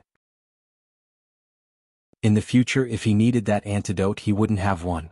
There was no need for him to give that vial for free. However, Claire pitted the king and Andrew. She wanted Ghost to first save the princess and then negotiate with the king. But she was also not as naive as she used to be. Her mind told her that if Ghost gave the king the antidote, there was no way the king would give him everything he asked. The king could even arrest him for negotiating with him. She's dying. Elder Sandra tried to stand up but was stopped by Elder Reiner. Did you all forget that the princess tried to kill Ghost?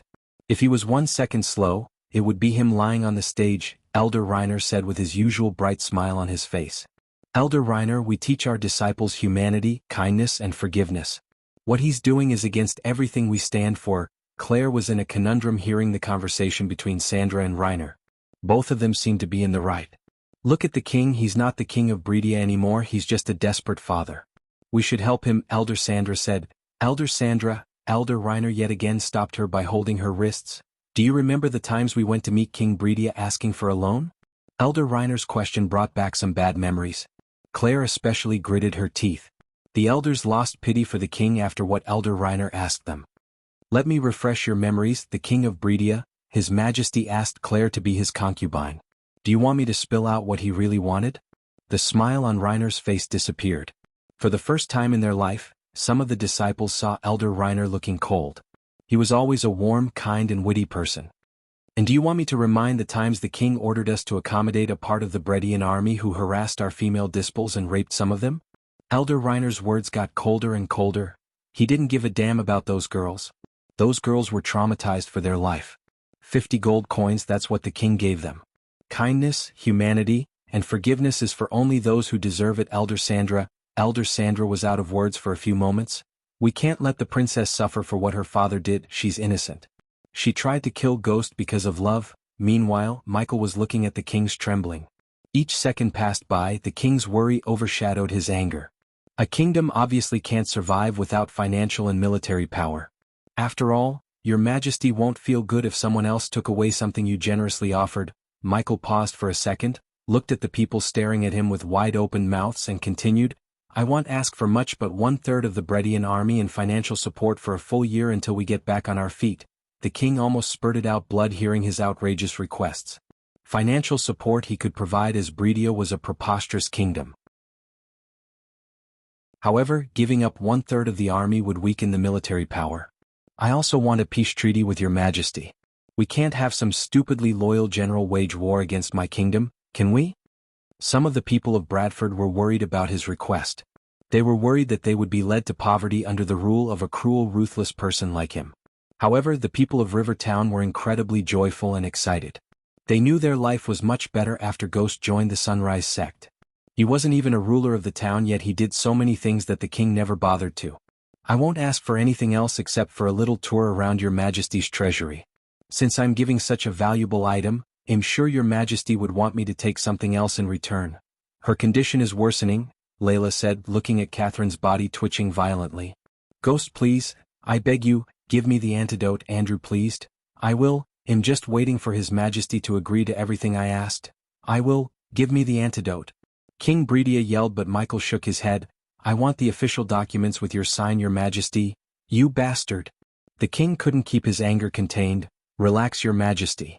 What if you throw me in jail after getting the antidote?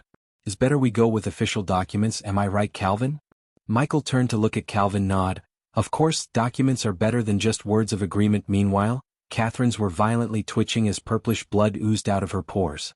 The purplish blood painted her body purple. Ghost, it will take time to draft documents, can't you just take his majesty's words? Ethan asked, trying to convince Ghost. He didn't want his son to make an enemy out of the king. Although he still couldn't believe how cruel and ruthless his son is, he didn't want Ghost to become an enemy of an entire kingdom. Calvin, Michael turned his gaze away from Ethan to Calvin, how long will it take to draft the official documents for his majesty to sign? If you desire, I can draft the documents in 15 minutes, of course, Michael snickered inside. Earlier when he signed the parchments related to the guild leader position, Calvin did not bring with filled parchment but just wrote the clauses in front of him.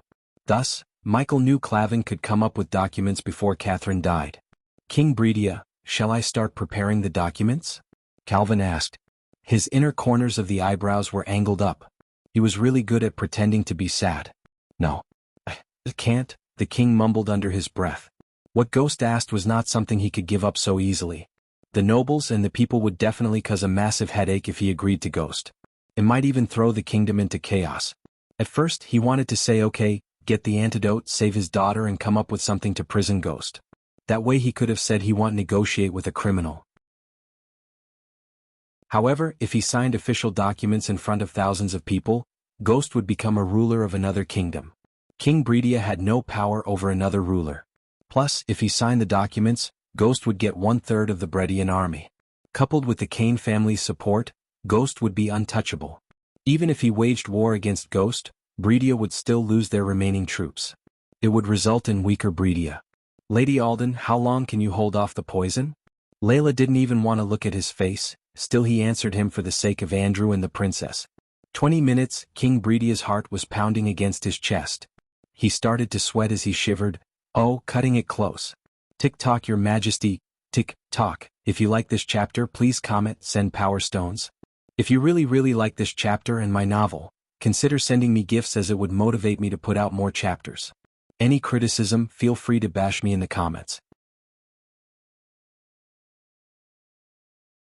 Chapter 372, You cruel bastard, the king growled. He felt utterly helpless. He wanted to rip the antidote out of his hands and hang him right in this instance. Kathy was right, you are a monster. After everything that happened, the king had realized why Catherine chose to take her own life instead of marrying Ghost. Although King Bredia never wanted to marry Catherine to anyone except a warrior, he would rather marry Catherine to someone like Andrew than Ghost. The king could see the love, care and grief in Andrew's eyes. It was pure love. The king blamed himself for not asking Catherine who she wants to marry. It was his anger and stubbornness that made his daughter drink poison. The smile that lingered on Ghost's face suddenly disappeared. He knelt on one knee before the king. Your Majesty, do you think I don't know what you asked in return for a loan my elders asked a year ago? His voice suddenly sounded colder. You tried to use their desperation to take sect leader Claire as your concubine. And we both know what's concubine really means to a person like you, except for the elders of the Sunrise sect and a few nobles who were very close to the king. No one knew about the king's request. It was Jack who told Michael about the request. At that time, Michael didn't know he would meet the king in person and negotiate with him over the princess' dying body. Since Claire was an exceptional beauty, Michael knew it was natural for people like the king to court her. However, when the king tried to act innocent and called him a monster, he decided to let everyone know the king's actual innocence. The king was speechless. Something made the king shiver inside looking at Ghost's eyes. He felt like a beast looking directly into his soul, waiting to devour him alive. The king felt so weak before him. And should I remind you of the time you offered 50 fucking gold coins as a remuneration for the girls who were raped by your soldiers who stayed at the sect due to your order? Michael patted the king on the back before standing up. If you care about them so much, you should have found a way to punish him, but you're punishing an innocent girl. Imelda raised her voice before Andrew's. Innocent? Ah! Suddenly, to all of their surprise, Michael burst into laughter. It was the princess who decided the price of 50 gold coins. 50 gold coins not for each but to all 8 girls. They were supposed to share the coins among themselves based on what? Who was raped worse? What the actual fuck? Many commoners gasped in shock. Those who felt pity for the princess and hated Ghost now seemed to see the princess in a new light. The princess decided a girl's innocence was with 7 or 8 gold coins. No one is innocent in this world. Everyone is a villain in someone's eyes. But, Andrew mumbled, what? If the roles were reversed and the king had the antidote, do any of you think he would have offered it to me for free? He looked around the arena to see no one nodding. So why should I? Ghost, right at the moment, Calvin brought the documents. He handed over the parchments to Michael. Finally, Michael took away his gaze from the king to the contents of the parchments. He read the entire 10-page document in a minute. I don't have to prove anything to anyone here. It's your majesty who has to prove your love. You can either sign this and save your daughter or watch her slowly die in your arms. The choice is yours. Michael threw the parchments towards the king. I assume you have 10 minutes to decide, your majesty. Sign the damn thing. Andrew took the parchment from the ground before throwing it on the king's face. The king's hands shivered. On one hand he had his flying daughter, on the other hand he had something that would divide his kingdom and probably throw the kingdom in chaos. Your majesty, this is no time for thinking. Please, sign them and save your daughter, Ethan said. With his shivering hand, the king finally signed the document. His heart was pounding against his chest. Ricky was feeling goosebumps along with the other disciples. It seemed like only yesterday he saw a full black-clothes youngster at the gates of River Town. Now the youngster was about to become a king of his own kingdom. He wished Daniel was here to witness this historic moment. Hail your majesty, Ghost. Ricky couldn't hold back as he shouted as loud as he could. Hail your majesty, Ghost. Hail your majesty, Ghost. Hail your majesty, Ghost. Hail your majesty, Ghost. Hail your majesty, Ghost. Gradually, one by one, the people of River Town and the Sunrise Sect disciples roared in unison. Ignoring the shouts, Michael reached his hand out as the parchments flew straight into his hands. He checked the documents for a few moments before nodding with a smile. Keep the end of your bargain. Layla reached out her hand. Of course. Michael threw the antidote to Layla. Kid, you became a king. Ashton was still in shock. He never expected the tournament would turn out to be like this. He rejected the princess to gain a kingdom of his own. Moreover, he had also gained 1/3 of the Bredian army to command. King Ghost, it does have a nice ring to it. While Clavin, Ghost and Ashton were busy discussing the future, Layla gently poured the antidote into Catherine's mouth. The moment the antidote touched Catherine's lips, her body jerked. Soon, her body gradually started to lose the purplish color as her skin slowly turned rosy again. Kathy. The tears of joy poured out of both Andrew's and the king's eyes. Everyone was looking at the princess, waiting for her to open her eyes. Only Diana looked at her son, Ghost. Most people, including her own sister, were thinking of him as evil, but they failed to understand that if it wasn't for her son, the princess would have died. He saved her. Andrew saw Catherine slowly open her eyes. She looked at Andrew and then the worried face of her father. Father, you brat. King Bredia embraced so tightly and close to his chest. Andrew couldn't wait to hug her, tell her how much he loves him and how much she just hurt him by trying to take her own life. Their union of love continued for a couple of minutes before Catherine saw Ghost reading a long parchment seriously without even taking a look at her. Slowly she started to wonder how they managed to save her. She was told it was nearly impossible for someone to save her after drinking the 5-headed serpent's venom. Layla stood up as Andrew thanked her, holding her hand. Sabrina quickly came to stand by Layla's side. The Winstons surrounded her. Layla couldn't just chase them away. As a person who trained to fight evil, Layla developed a 7th sense that indicates her most evil being. Aside from evil beings, she could all sense darkness in someone's heart. When she first met Ghost, she sensed the darkness in his heart. However, she ignored it as everyone in the world had darkness in their hearts. Weirdly, except Noah. She didn't find any darkness in his heart. In the corner of her eyes, she noticed Diana Winston staring at her. Surprisingly, Layla felt a chill. You. Catherine gritted her teeth. "It's okay, Catherine, everything's fine." Andrew patted her shoulder. The king didn't mind Andrew. He had already decided to marry Catherine to the man she truly loves, Andrew. "Hey, a princess, like nothing happened." Ghost smiled at Catherine. Catherine saw he was brimming in joy. His face was bright as someone lit a candle inside his head. The royal guards as well as her father stared at Ghost with their bodies shivering. Deep inside her father's eyes she saw immense worry and anger. She could tell that something big had happened while she was unconscious. "Father, what happened?" "Ghosty," everyone heard a childish voice as they saw the dragon land on Ghost's shoulder. It was not as big as before but shrunk its body to the size of a grown eagle. Claire sent off little Cindy to her mother before the final. Claire didn't want Cindy to see Ghost ruthlessly beat the hell out of Andrew. The little girl had seen enough blood and gore for her age, Claire thought. Following Nightmare, the elders and Claire came flying towards Michael. Since they all reached the core formation stage, they could fly without the help of flying swords. Except for Elder Reiner, who had a wide grin on his face, the others looked stunned. Michael could see the reluctance in their eyes. "Master Ghost," Ricky came to his side on a flying sword and landed beside him. "Oh, forgive me." He quickly knelt on one knee. "Your Majesty," Ashton chuckled lightly before patting Ghost on the shoulder, "you have a lot to deal with. But come by the manor in 3 days, we will hold a gala celebrating the marriage. You must come." "Of course, Lord Ashton." Lord Ashton immediately took off, disappearing into the skies. Soon, Calvin also left the stage before further mingling himself with the king's problem. Although Calvin wasn't afraid of King Bredia, he was afraid of Layla Alden. In Layla's eyes, he saw a glimmer of anger towards Ghost before when she looked at him.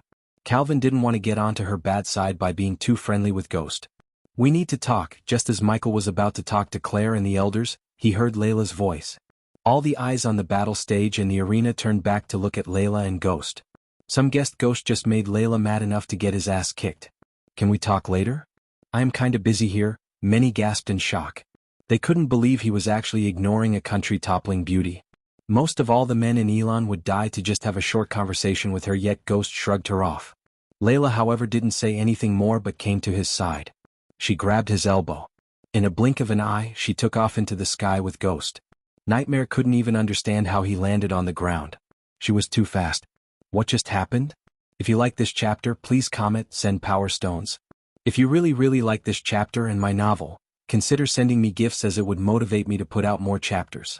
Any criticism, feel free to bash me in the comments. Chapter 373. The breezes climbed the mountain slopes until the air became cool enough to condense its vapor to drizzle. On the mountain top, the rocky peak, everything beneath seemed so small yet beautiful. Michael and Layla landed on this lonely mountain peak. Along with thunderclaps, the streams of lightning on the horizon indicated the coming heavy rain. Layla stood on the edge of the mountain peak, looking at the distant horizon. Michael remained silent, expecting Layla to speak whatever was in her mind. As though she was battling a war inside her, she opened her mouth, took a deep breath, and closed her mouth again. "I assume you don't bring me here for sightseeing," said Michael.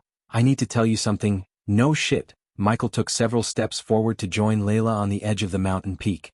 Layla turned her head sideways to see his calm face. She just stared at his face for a couple of minutes before finally letting out a heavy breath. "I am pregnant with a spirit child of yours." Michael almost fell down from the mountain top. His calm face immediately took a 180 turn. His heart started to pound against his chest as he slowly remembered what happened inside the treacherous ocean. "System," Michael growled in his mind. "What?" "The system informed you that there is a chance of a spirit child forming inside her. The system made sure the spirit child won't inherit any of your characteristics and talents. The child will see the world in a few weeks for the first time in a long time." Michael's mind went blank. Since the system told him there's only a tiny chance of a spirit child to form inside her, he subconsciously hoped there won't be a spirit child. Not at this moment, but he never wanted to be a father ever. Every time Gaia talked about having children, he always changed the topic or ignored her. The last thing he wanted was to have a kid and raise that kid in this fucked up world. Nonetheless, fate played another game in his life. "Layla, that's what happened between us was my fault." While Michael stuttered, Layla opened her mouth. "I know how hard it is to grow up without a father in this world." She turned her gaze back at the distant horizon. "The fate and my fault together forced you to be the father of my child. I want to give my child a family, Ghost. I really do." For the first time, Michael saw Layla's eyes tearing up in sadness. Even after he spirit walked her, she was furious but not sad. At least he didn't see her sad. But you can't be my child's father, Ghost. Not after everything I've seen. I would rather raise my child alone than letting the child inherit the darkness inside you. Are you fucking kidding me right now? Michael lost his cool when he heard Layla. Although he was not perfect father material, he couldn't keep his mouth shut when he heard her talk about darkness. You people are talking like I'm the only bad guy in this world. You think Andrew is a saint because he is in love with the princess and was prepared to die for her. His anger towards the people's hypocrisy overshadowed his worry about the spirit child. Andrew killed a guy who never showed any intention to kill him with your help. So according to you, is it okay to kill a guy for love? Layla sensed a murderous aura radiating from him. He was sick and tired of people judging him and branding him as the big villain. The so-called guardians had done worse things than him.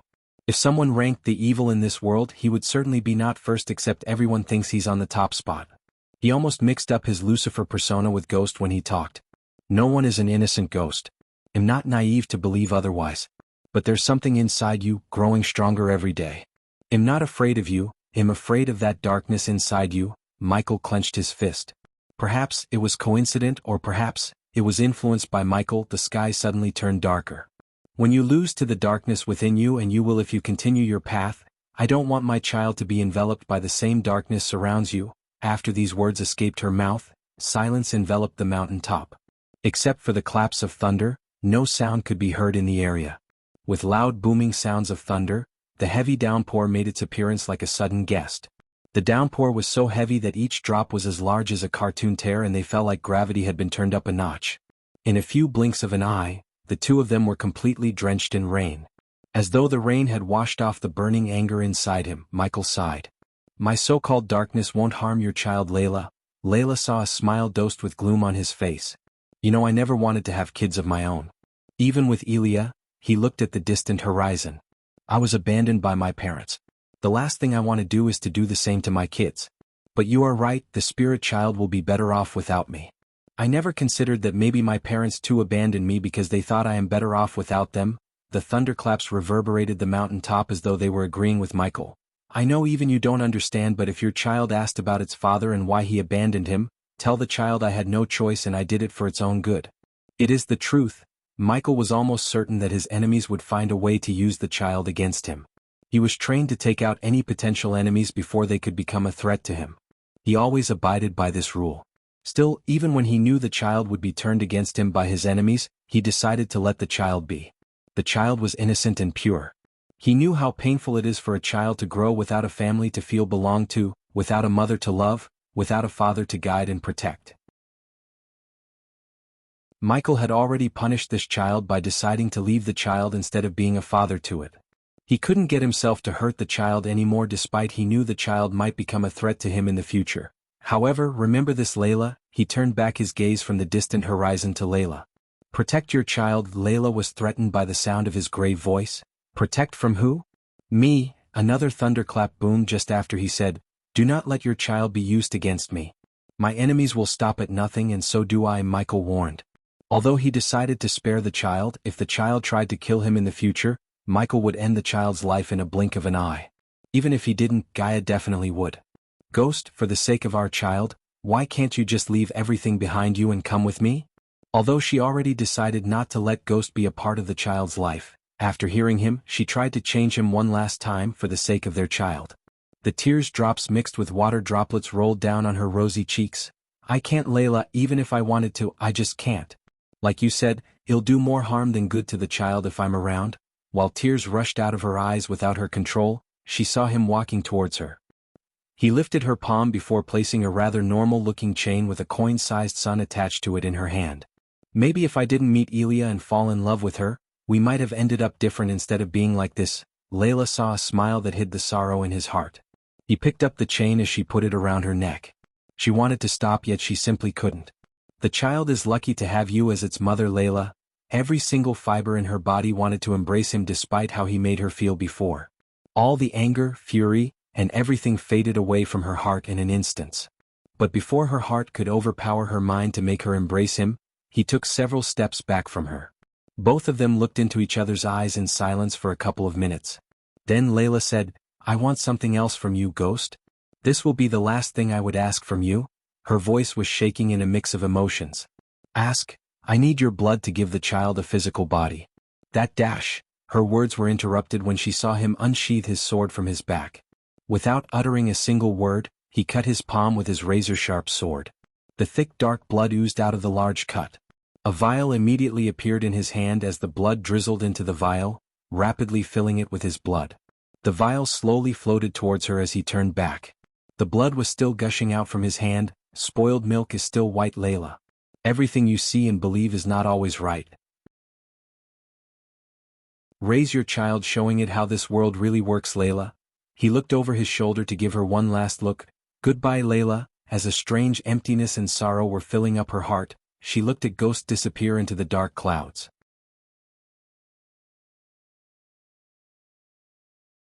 Chapter 374. The barony of Bradford was built amidst the flora of a mighty jungle and was truly a classic phenomenon.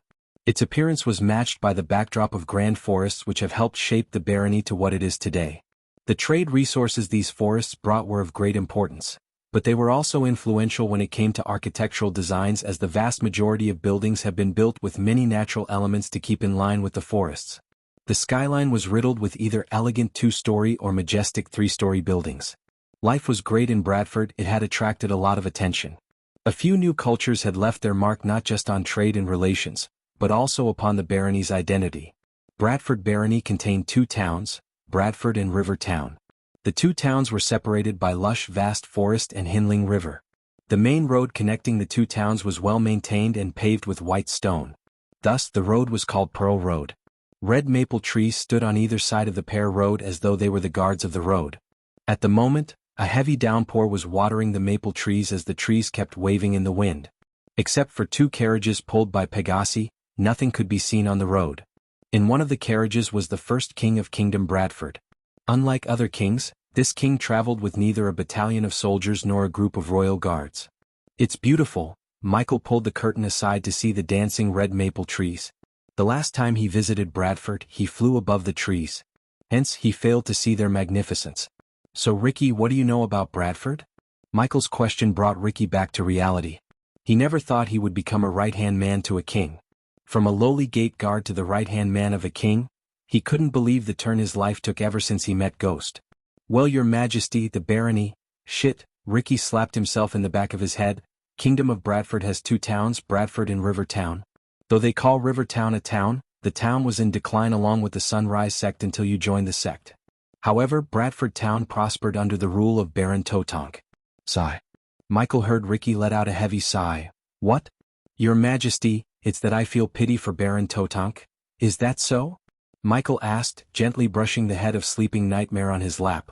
Rumor has it that ever since Lucifer killed and hanged Miss Jane's body atop the manor, the Baron has lost his connection with reality. People say he has gone mad.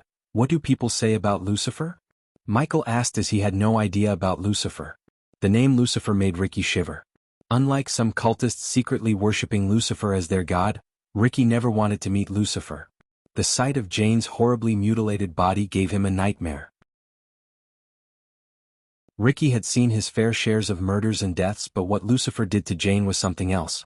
Ricky doesn't blame Baron Totonk for going crazy, as any father who loves their daughter would go mad in his shoes. Ricky, Michael called him again as Ricky came back to reality. Some people say he's the devil and wanted the church and guardians to catch him so they could sleep at night again. Rumors have some people are worshipping Lucifer as their god in secret. Ricky heard Ghost chuckle from inside. Your majesty? Ricky failed to what could possibly be funny about what he just said for Ghost to chuckle. If you know they worship Lucifer, they are not doing a good job in keeping secrets, are they? If it is true and you know it, the church and guardians know it too. There will be no surprise if both of them hunted these worshippers down. Michael could use these worshippers to strengthen the Order of Death again. However, it was too early to recruit civilians. Next time he streams himself, he might ask for people to stop worshipping him just for their sake. If they continue to worship and end up being hunted by the guardians or the church, they should blame themselves. Your majesty, when will the army reach Bradford? In a week, according to the King Breedia. Your majesty, can I ask you something? Michael sensed a sliver of reluctance in Ricky's voice. Sure. Were you going to really let the princess die? I mean, if His Majesty did not give what you wanted, what would you have done? The king was lucky I didn't kill that bitch then and there when she tried to kill me. Michael's words stunned Ricky. Stupid bitch, and that stupid asshole Ricky came with the most idiotic plan. Good thing you didn't kill either of them, your majesty. Killing the princess would have turned Bredia against you, while killing young Master Andrews would have made Winstons your enemies. You know, the Winstons were nothing but good to the sect. That's the reason Andrew is still alive. But after everything that happened, I doubt Andrew would be grateful to me for letting him live. Michael leaned on the seat, resting his head on his fist. He should be your majesty. Although the final ended up without a winner, everyone knew you would have won if it wasn't for the princess interference. I'm thankful to that bitch though. If it wasn't for her stupid act, I wouldn't have gotten a kingdom. Michael's cold chuckle sent a chill running through Ricky's spine. Let's talk about you. How is your cultivation going? What stage are you on right now? Michael could see Ricky's cultivation stage. Still, he asked to see if Ricky lied to him or not. He was thinking about giving Ricky and Daniel some important roles in his kingdom, but before deciding anything he wanted to make sure they are absolutely loyal. Since he has the system, it was easy to determine their loyalty, he just needed to make them their subordinates. At this level of the system he could have a maximum of 11 subordinates. He already had Gaia, Raylene, Sadie Kaplan, Arya, Maxine, Azazel and Tiberius. After the tournament he had more than enough points to completely heal Arya's two brothers. With them he would have 9 subordinates. Michael was thinking of making Ricky and Daniel the remaining 2 subordinates. Although Ricky and Daniel were not as strong as most of his subordinates, they were loyal to the core and hardworking. From this point onwards, loyalty wasn't the only thing that mattered to Michael. He needed powerful subordinates who could fight his battles for him. In simple words, he wanted to be the final boss. Body refining stage level 10, your majesty. I feel like I can reach the body strengthening stage in a few months. Michael was glad to see Ricky telling him the truth. What about Daniel? Sigh. Ricky sighed again. Poor guy is stuck at body refining stage level 8, your majesty. It was obvious to Michael Ricky and Daniel has no talent for cultivation at all. He had given them hundreds of thousands of gold coins worth of pills and potions, still, they were stuck at the body refining stage. If it wasn't for the pills and potions, there was no doubt they wouldn't have reached the body refining stage. After we settle things in Bradford, come see me with Daniel. You two are too weak. We need to fix that. Ricky felt goosebumps all over. Everyone in the world loved power and Ricky was not an exception. If anyone could turn Ricky and Daniel into geniuses, it was Ghost. As the rain showered them from heaven, they made their way to Bradford town where the Baron's manor was located. The people who didn't attend the tournament had no idea that their barony had become a kingdom of its own and their new king is Ghost of River Town. Through the window Michael saw the city wall in the distance. Nightmare curled on his lap, sleeping peacefully. Ricky saw a bunch of archers standing atop the city walls. Regardless of the heavy rain, they were patrolling on the wall's top. In front of the main gate of the city, a couple of armored guards remained outside. Since the carriages had the flag of Sunrise Sect on top, the armored guards didn't dare try to be arrogant as they waited for Ricky to slow down the carriage. Open the gates. Ricky's voice and demeanor were not of a meek kid anymore. He sounded as though he was ordering the armored guards to open the gates. The armored guards wore helmets covering their faces. Thus, Ricky couldn't see the annoyed expression that appeared on their faces. Michael was waiting patiently for Ricky to deal with the guards. He didn't mind how Ricky sounded. As far as he was concerned, his subordinates should not be spineless cowards. The Baron has ordered us not to let anyone inside or outside, one of the 5 armored guards said in a grumpy voice. Why? Ricky frowned. The Guardians and the Baron are conducting an investigation. It's our order not to let anyone in or out. Unless Baron gives us an order to let you guys in, we can't do anything. Another guard spoke, but he wasn't as grumpy as the guard who talked just a moment ago. Do you know who is inside the carriage? Ricky had the courage to talk to the armored guards with his chest up because of Ghost. He was not the gate guard Ricky anymore, he was the right-hand man of the king himself. Soon these guards would bow their heads to him. Who? The grumpy guard couldn't take any more of Ricky's arrogant attitude. Your king.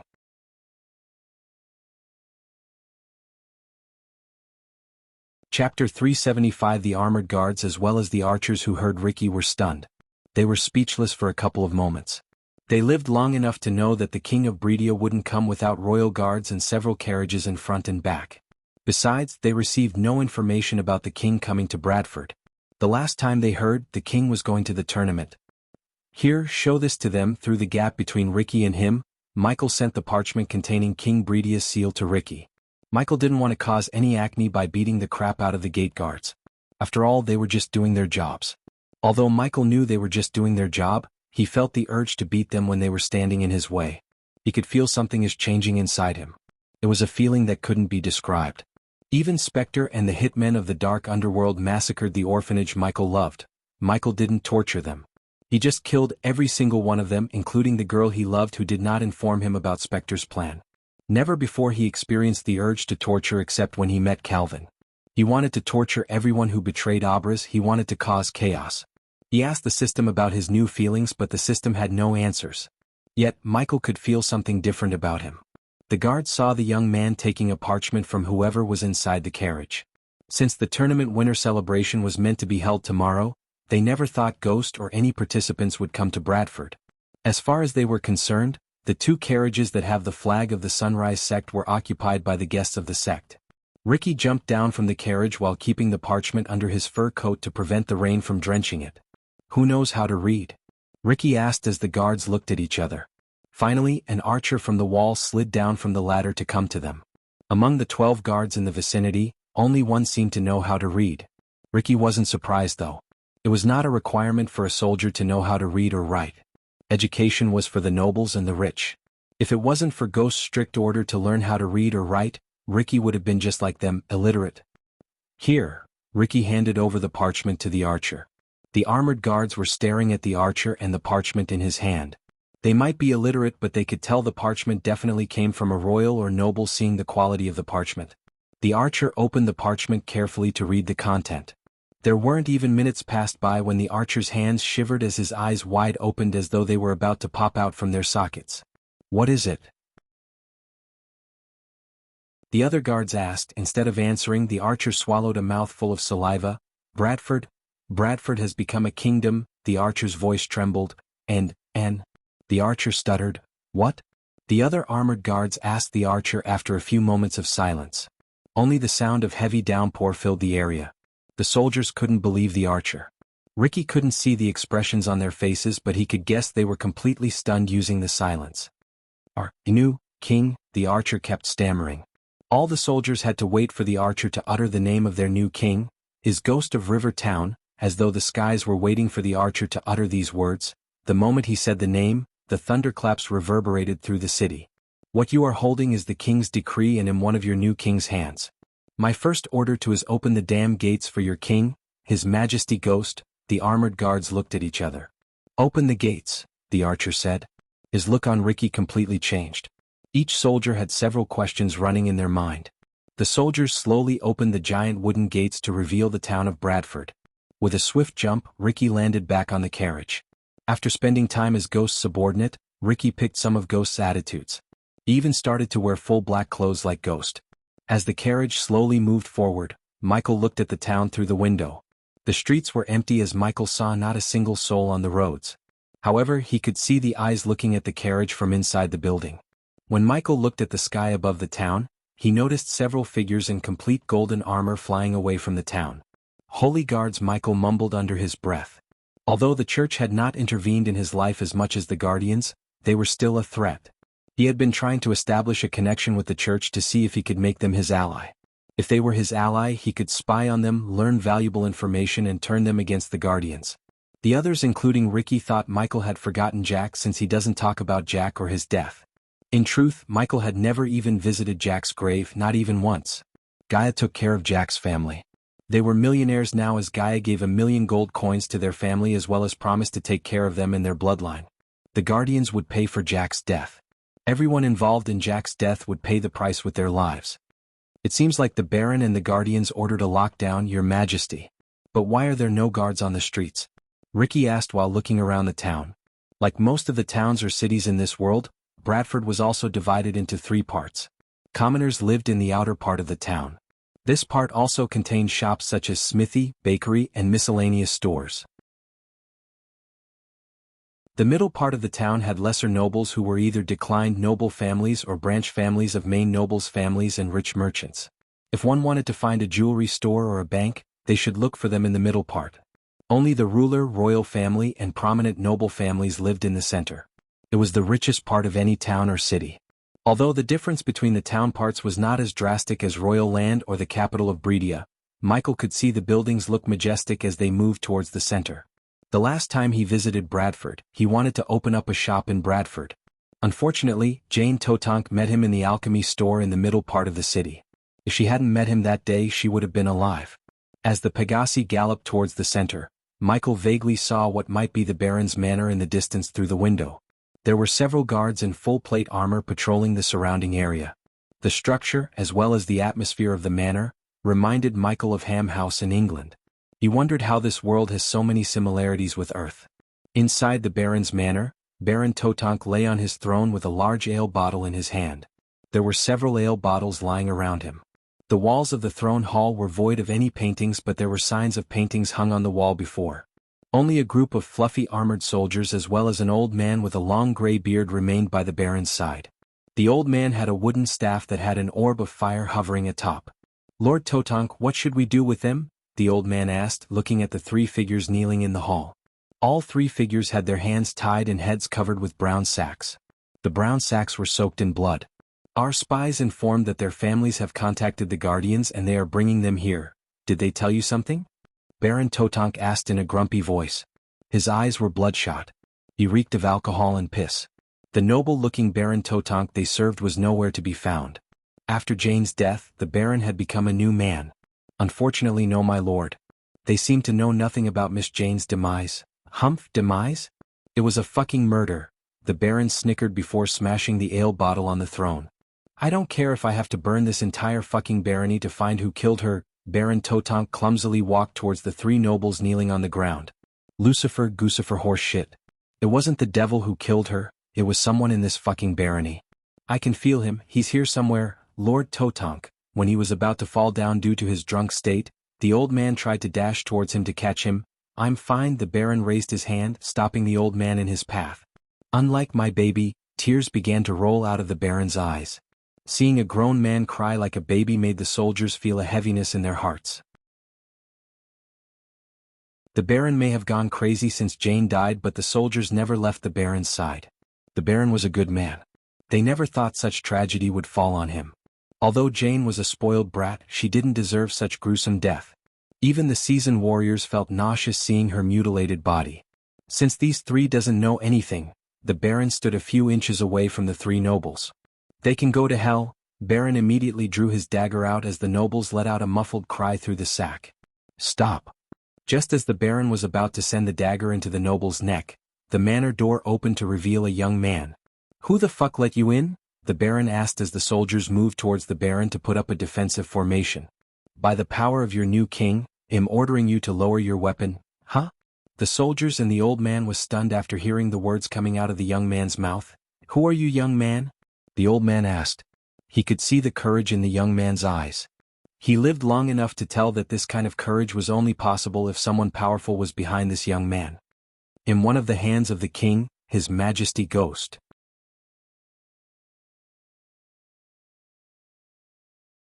Chapter 376. Ricky's words made Baron Totonk's hangover disappear for a couple of moments. The soldiers and the old mage standing beside the Baron's throne had a "what the hell is this kid talking about" look on their faces. Ghost. The name brought back the memories of Jane trying to convince him to arrest Ghost. The Baron knew she spent the last of her days being mad at Ghost. He was the only one who messed with her and remained unscathed. At that time, his duty as a Baron seemed more important than caring for Jane's tantrum. After she died, Baron Totonk couldn't care less about this barony and his Baron status. In his drunkard state, his anger shifted from the nobles to Ghost. The Baron either interrogated or killed everyone who had the motive and reason to kill Jane except one person, Ghost. Just like Ghost, Baron Totonk also knew Lord information. According to the elf, there were some ancient spells that could open a temporary portal connecting the outside world and the nether realm during the 7 days. The Baron couldn't help thinking if Ghost used some means to come outside, kill his daughter, and return to the nether realm. It'd be a perfect crime as no one would believe someone could come out of the nether realm before the opening of the portals. Even if Ghost had nothing to do with Jane's death, by punishing Ghost, he could give what Jane asked him. He thought of this as her last wish. His Majesty Ghost? Ah! The Baron burst into laughter. Ricky saw his laughter turning eviler by the second. When the rumors began that the Baron had gone mad, Ricky didn't believe it. However, seeing him laugh like this, Ricky started to have second thoughts. What kind of booze you drank? Ghost, King, the old mage realized something was going on here as he walked towards the Baron. Haste the King's decree. Ricky was smart enough to realize that if he continued to talk to the Baron, something bad could happen. Ricky saw drunkards start fights for no reason during his time as a gate guard. He quickly retrieved the parchment from his space ring and handed over the decree to the old man standing beside the Baron as he looked calm and composed, unlike the Baron. The Baron took a long gulp of booze while the old man was reading the parchment. Soon after the old man read the parchment for a couple of seconds, a glimmer of shock and surprise appeared in his old eyes. His hands even slightly shivered. My lord, with his eyes wide open, the old mage turned his gaze towards the Baron. My lord, the old mage called again to take away the Baron's attention from the booze bottle in his hand. Smack. The Baron smashed the booze bottle on the head of the noble prisoner before him. Ricky was stunned as he took a step back in fear. He looked over his shoulder, waiting for Ghost to walk into the hall. Ricky kinda started to regret coming here alone. He would have waited outside if it wasn't for Ghost and Claire taking a stroll around the manor to get to know the landscape more, as Ghost would live here after today. He's telling the truth. This is not barony anymore, it's Kingdom of Bradford. What rubbish are you blabbering? Give me that. The Baron pulled the parchment from the old mage's hands. Despite the hangover, the Baron could read the metallic black letters on the golden parchment. Ricky and the old mage both saw the veins on the Baron's forehead popping out. They could hear the sound of Baron's teeth grinding against each other. His body trembled as they sensed a cold, murderous aura filling the hall. So this is how they repay me in the Totonk legacy? The Baron said, crumbling the parchment. That bastard. Ricky wondered if the Baron was cursing the king or Ghost. Either way, Ricky knew the Baron would not leave peacefully, not with his current state. There is nothing we can do, my lord. Compared to Ricky, the old man had so much life experience. He could tell for sure that the situation is going to escalate to another level. Although what King Bredia had done was ungrateful and borderline disrespectful, they could do nothing. After signing the parchment, even King Bredia had no power in Bradford anymore. Bradford belonged to no one but Ghost himself, as he is the king from today onwards. Oh, I disagree, Yanab. I can still do this. As he said, the Baron immediately dashed at Ricky. Unlike everyone in the room, Ricky was not very experienced in battle. His reflex and reaction time was way slower, as Ricky didn't even realize what just happened until he got lifted up by his neck. Ricky felt the grab around his neck getting tightened. He started to struggle to breathe. My lord Yanab, the old mage tried to stop the Baron but was stopped in his path by a death glare came for the Baron. Let him go, Baron. Suddenly a melodic voice reverberated through the throne hall. Although Ricky sighed in relief, he wanted the Baron to let him go so he could breathe. The Baron and everyone saw a girl with golden hair gracefully walking towards them. Her eyes contained a sliver of anger. Sect leader Claire Yanab recognized the girl. It has been almost 2 years since Yanab has seen Claire. She didn't seem like the girl he saw 2 years ago. Let Ricky go before he comes here, Baron. Claire came to stand beside Ricky.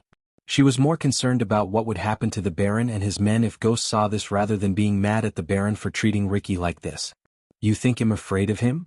The Baron was obviously not thinking it clear due to his current state. Claire knew that. I'm telling you for your own sake, Baron. If you aren't afraid of him, you should be. Now let him go before this escalates any further. Did he kill my Jane? Still, the Baron hadn't let go of Ricky as Ricky's face started to turn purple. No, what are you talking about? We all know who killed her, whoosh. Just when the Baron was about to say something and Ricky was going to faint, a powerful gust of wind blasted away the Baron and Yanab. Claire heard the crackling noise of lightning bolts coming from behind. My lord.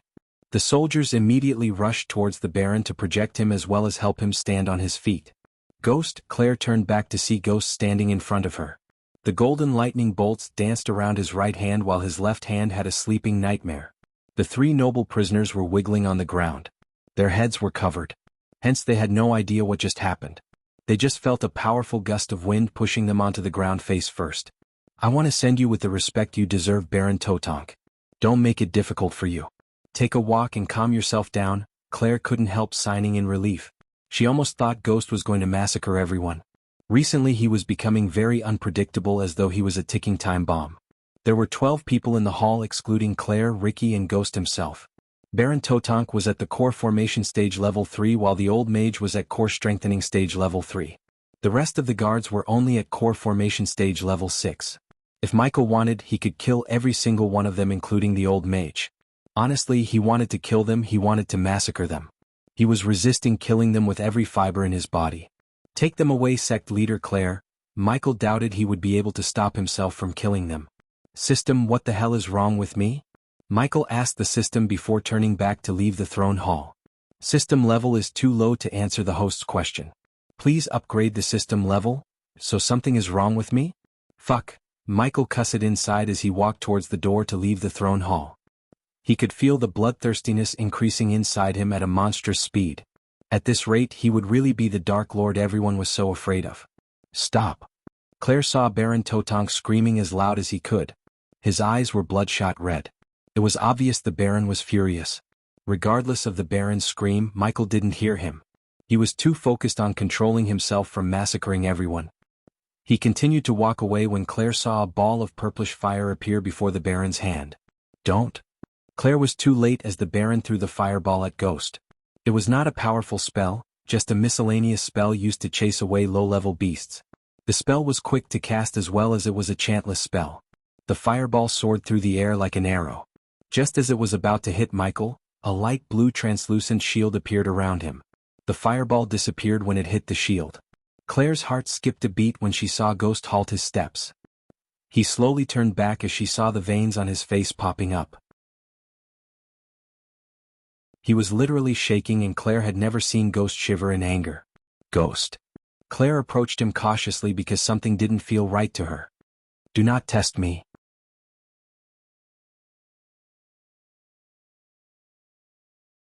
Chapter 377. The words that came out of Michael's mouth sounded unearthly. It sent a chill running through Claire's spine. A wave of fear hit the core of the armored soldiers. Unconsciously they took a step back. Michael was on the verge of going berserk on them. Every being in his body wanted to slaughter them mercilessly. Did you hurt my Jane? Baron Totonk grumbled. You know what? Michael was tired of people accusing him with no evidence. Although he ordered Gaia to kill Jane, there was no evidence that tied the murder to him. He knew even if he hadn't done anything to Jane, these people would have accused him anyway. Everyone stared at Michael's face to see what he was going to tell. He took a few steps forward as Claire's heartbeat continued to rise. Don't give, he breathed between every word. He was battling with himself to block the thrust for chaos. Arg, suddenly Michael growled in pain. He lowered his head as he placed Nightmare on the ground. Yawn. The little dragon slowly opened his eyes while yawning. Claire and Ricky saw the side of his face while the Baron and his men could only see the top of his head. They could vaguely hear him mumble something under his breath. Give what? The Baron asked, gritting his teeth. His grief and booze he drank made him lose all the reasons. Give a fuck about what happened to that bitch. His words stunned the Baron. It took the Baron a couple of seconds to sink in what he just said. Michael's voice became more animalistic. It was unearthly. When the words finally reached the Baron's head, he stomped the ground in anger. Shit, something's wrong with Ghosty. Abruptly the door to the throne hall shut closed with a loud bang. After the door shut closed, suddenly the curtains covering the windows also began violently fluttering in the wind. The wind was so powerful that it forced Nightmare and Claire to step backward. Claire wasn't worried about Ghost but worried about the soldiers and the Baron. Regardless of the sudden darkness that enveloped the throne hall, she walked towards Ghost to calm him down. Claire.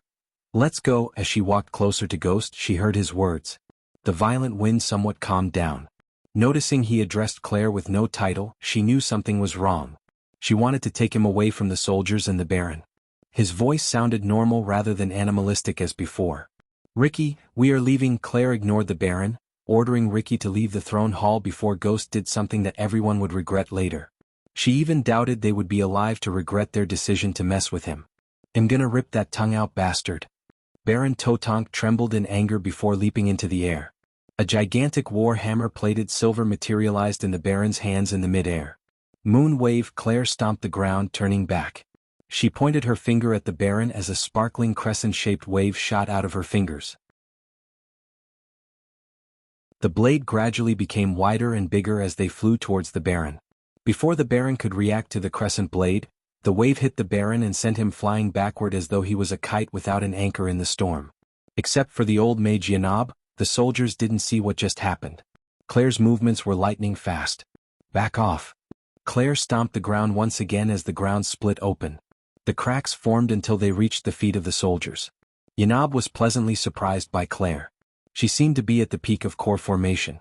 The old man wanted the Baron to accept their fate and move on, but he saw the Baron stand up with shelved hair, trembling in anger. A battle was inevitable, Yanab knew. What are you morons looking at?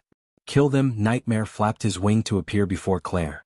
He immediately transformed himself.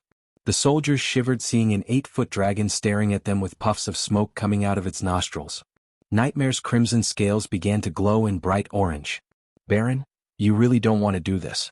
I can hang you for disrespecting your king. Claire glanced at Michael to let them know who he is now to them. He was still showing his back to them.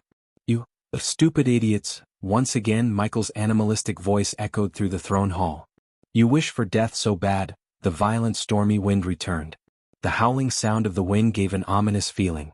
Ghost. Claire tried to touch his shoulder as he finally looked up, showing his face. When he turned around, Claire's heart skipped a beat. She felt a chill running through her spine. Unconsciously she stepped back, and so did Ricky. There was no white in his eyes anymore except for his pupils. Everything turned pitch black. His pupils were fiery red like a demon. Lightning bolts began to form around his arms as he walked towards Baron Totonk. He may have become a king, but the soldiers and Yanab's instincts to protect their lord kicked in. Regardless of a dragon standing before them, they rushed towards the Baron. Ghost, stop. Claire dashed at Michael when he was just a couple of meters away from the Baron. Don't. Claire heard his cold beastly voice before getting blasted by an invisible force. Mary. Nightmare shouted when Claire was sent flying by Ghost. With a flap of his wing, he dashed at Claire. However, the force that hit Claire was far greater than anyone could imagine. She hit the wall, creating a loud thud before falling down to the ground unconscious. Michael seemed to give no shit about what happened to Claire. He continued to walk towards the Baron. Hallowing bolt. Yanab immediately pointed his staff at Michael as a bolt of purple energy blast shot out of the staff. The responsive shield immediately appeared to absorb the blast, but since Yanab was at core strengthening stage level 3, it couldn't completely absorb the attack. The remaining force hit Michael, sending him sliding away from the Baron. I will grant your wish. His pupils glowed brighter while the golden lightning bolts dancing around his arm became thicker. They produced constant crackling noises of electricity. The bolts of lightning coiled around his arm like hundreds of tiny snakes. The entire throne hall became darker. Regardless of the daylight outside, it was like evening inside the throne hall. Ignitia! Michael raised his arm as a bolt of powerful lightning bolt fired out of his arm towards Yanab. The death range enhanced his power exponentially. Before Yanab finished casting a defense spell, the bolt of light reached him. If it wasn't for the old man's quick reflex to leap just in time, he would have had a hole in his chest. Protect Lord Totonk! One of the loyal soldiers shouted before dashing at Michael with his sword held high. Ricky couldn't help shivering looking at the soldier running towards Michael. Ricky saw Ghost remaining there without even moving an inch. Poch! Just when the soldier was a couple of seconds from cutting open Michael in half, the soldier froze in his path. Nard! The fellow soldiers screamed. Behind their helmets they were horrified. A hand was sticking out of Nard's metal-covered behind. The hand had a red oozing blop in its hand. Ricky's face turned pale as he realized the oozing blop in Ghost's hand was nothing but a human heart. The heart was still beating in his hand, but it was soon crushed into a paste by Ghost. Ricky immediately threw up. When Michael retrieved his hand, the soldier collapsed onto the ground. Looking at Ghost staring at them with blood dripping down to the ground from his hand, a dread hit the core of the soldiers. Still, they were surrounding the Baron and waiting for Yanab to help them. If anyone could help them, it was their court mage. Anyone who stands in my way. A devilish grin slowly emerged on Ghost's face. It was not a smile that radiated warmth. On the contrary, it was a smile that created a tingling sensation in their spines in fear. Ignitia! Just when Yanab was casting another spell, Michael sent another lightning bolt. He didn't even look at Yanab, he just raised his hand while keeping eye contact with their soldiers. Yet again Yanab dashed out of the lightning bolt's trajectory. Currently, there were 9 fully armored soldiers surrounding the Baron.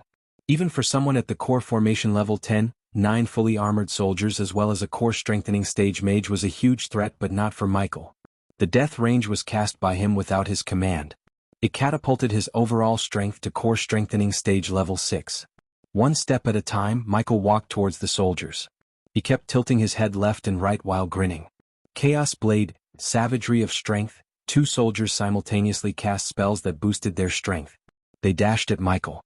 One soldier's metal armor began to glow in bright golden color while the other one became bulkier like the Hulk. They dashed at Michael from both sides.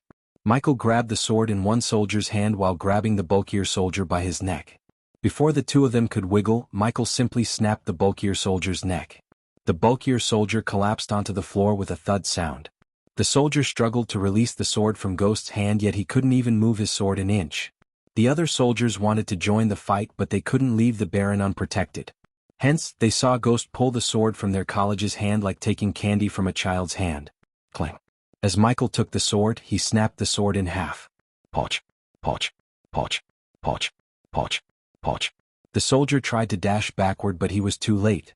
Michael plunged the broken arrow directly into the soldier's shoulder through the metal armor. Without showing a shred of mercy, Michael kept rapidly stabbing the soldier until the soldier's lifeless body fell onto the ground. However, his brutality didn't stop at that. He stomped the soldier on the chest, crushing his chest. Death and chaos. TSK, TSK, so beautiful. Yesterday I wanted to release 2 chapters, but this chapter wasn't up to the usual standards. So I deleted the entire chapter and rewritten it so the chapter will be worth your time and money. Sorry for not keeping my word.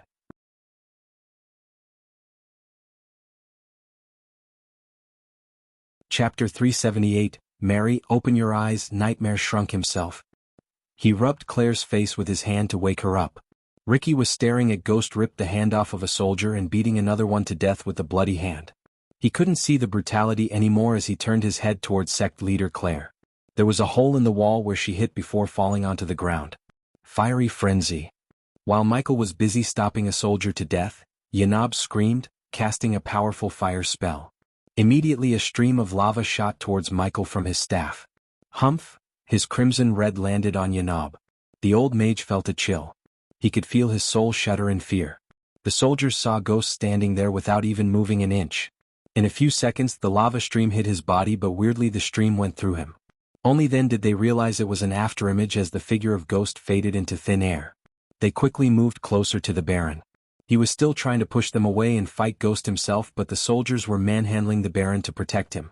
Suddenly Yanab's instincts kicked in as he felt someone's behind him. He tried to dash away, but a hand grabbed him by the back of his neck. Yanab opened his mouth to cast a quick spell, but another hand closed his mouth. You should have left when you had the chance. Yanab heard Ghost's voice. It didn't sound like the voice of any human. It was something different, cold, murderous, and bone-chilling. Now you are going to die, and no? The Baron screamed at Yanab, but it was too late for Yanab. His head exploded into nothing but red mist. Lord Yanab. The soldiers couldn't believe he killed Yanab. Yanab was the most powerful mage in Bradford. He studied with the royal court mage of Royal Land himself. The old man settled in Bradford to live his old age in peace, yet because of the Baron, he died a horrible death. 2 decades ago, when the Baron was a young man, he saved Yanab from a beast attack. The two of them become like father and son. Hence Yanab loved Jane as his own granddaughter. Hence when he heard she was murdered by Lucifer, he immediately came to Bradford. Yanab always had the feeling that the Baron was in danger. That was why he stayed by his side ever since Jane died. Also, the old man wanted to find who killed Jane. Shit, quick, escort his lord outside the manor. We will hold him off. 2 soldiers came forward while the rest of them grabbed and rushed towards the door. Too late, as they heard his voice, the soldiers saw him disappear from Yanab's headless body. In a blink of an eye he appeared on their path. Let me go, I will kill him. The Baron tried to wiggle out of the defense formation. Ghosty, stop, let them go. Nightmare shouted at Michael to stop him from massacring the soldiers. Unlike the Baron who tried to kill him, the soldiers did nothing but their job. They were innocents and they did not deserve such brutal death. I will let them go. The soldiers couldn't help sighing in relief. For a moment they really thought the dragon saved them all. However, when they heard his next words, they were horrified. To hell! The lightning bolts gradually disappeared as the dark crimson-red flame coiled around his arms. They moved around his arms as though they were tiny snakes. Nightmare noticed he was casting spells without uttering the name of the spells. Until one reaches the fusion stage they wouldn't be able to perform chantless spells, yet he was using spells without casting them. Moreover, the lightning bolts and now the flames seemed like they were being manipulated to his will instead of the cast using arch energy. If someone from the Sky Hall saw Michael, they would be speechless. No one in the world except some higher-ups knew about the existence of ancient gods. Elemental manipulation was the power wielded by the ancient god themselves. No mortal could even grasp the basics of elemental manipulations, yet Ghost controlled two elements, lightning and fire. Go. We will buy you as much time as we can. The two brave soldiers knew they couldn't stop him, yet the oath they took to protect the Baron gave them the courage to face Ghost. The one who was at the fault was the Baron himself. If it wasn't for him picking up the fight with Ghost, those soldiers and Yanab would have still been alive. For the Baron. For the Baron. The two soldiers dashed at Michael, letting out a loud battle cry. Nightmare flapped his wing to dash at Michael before he could kill the two soldiers. The dragon wanted to save Ghost from himself. The Ghost he knew would have never killed them. He was cunning and calculating. However, at the moment he seemed like a new person.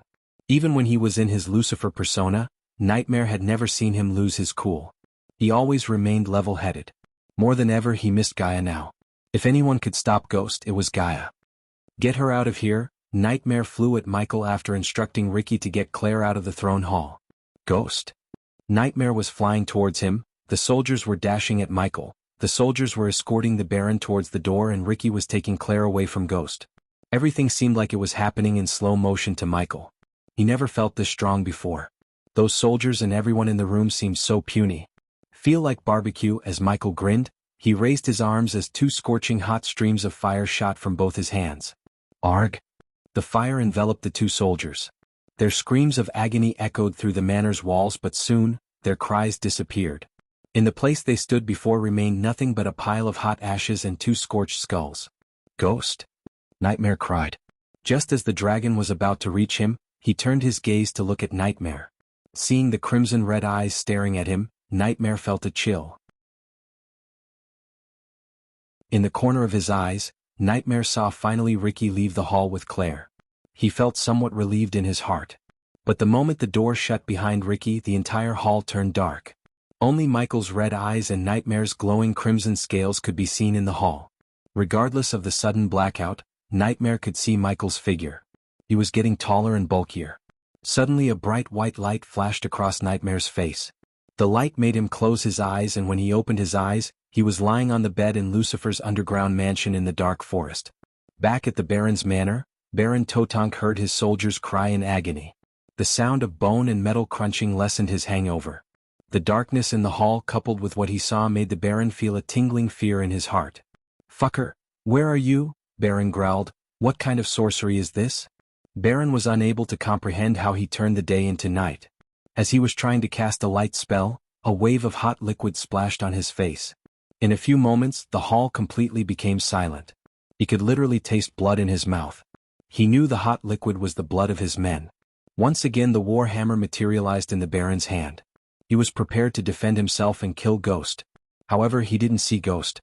Instead, he vaguely saw the red glowing eyes moving away from him. The warhammer radiated a faint light that enabled the Baron to vaguely see Ghost standing before the three noble prisoners.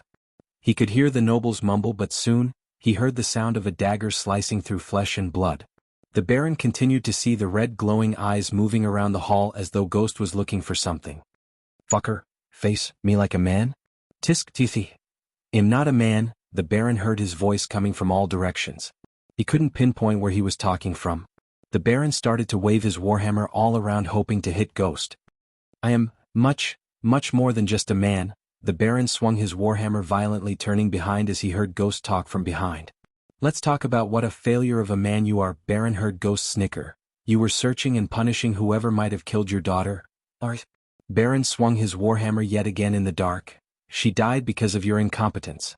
As a father, you were supposed to protect her." Ghost's words were like needles piercing through his heart. "You were trying to blame someone else for her death." Baron continued to swing his warhammer in anger. "It was you who spoiled her. If anyone is to be blamed, it should be you. A failed father." As the Baron heard these words, without even his control or willingness, he lost the hold of the warhammer. Tears flooded out of his eyes as he fell to his knees. "You spoiled her and made what she was, her death, and you." Baron could hear the voice getting closer and closer. However, he was in no mood to fight. The words uttered by Ghost shifted the blame and anger from Lucifer to himself. Imagine how she would have cried for her daddy, when the life was leaving her. She would have prayed for you, prayed for her father to come and save her. Baron felt a gust of wind as he looked up to see the glowing red eyes of Ghost staring directly in his eyes. You failed her, you failed your baby girl, you let her suffer, you let her go through that pain and agony, you killed her. The words were doing something inside the Baron. He couldn't take it anymore. The Baron wanted nothing but Ghost to stop. It felt like these words torturing his soul itself. He couldn't help imagining Jane crying for him to save her. Take this and take your pathetic life. At least you will get a chance to say sorry for failing her. The Baron felt Ghost placing the dagger in his hand. Jane, the Baron mumbled as he gripped the dagger tighter. Don't make her wait this time, Pulch.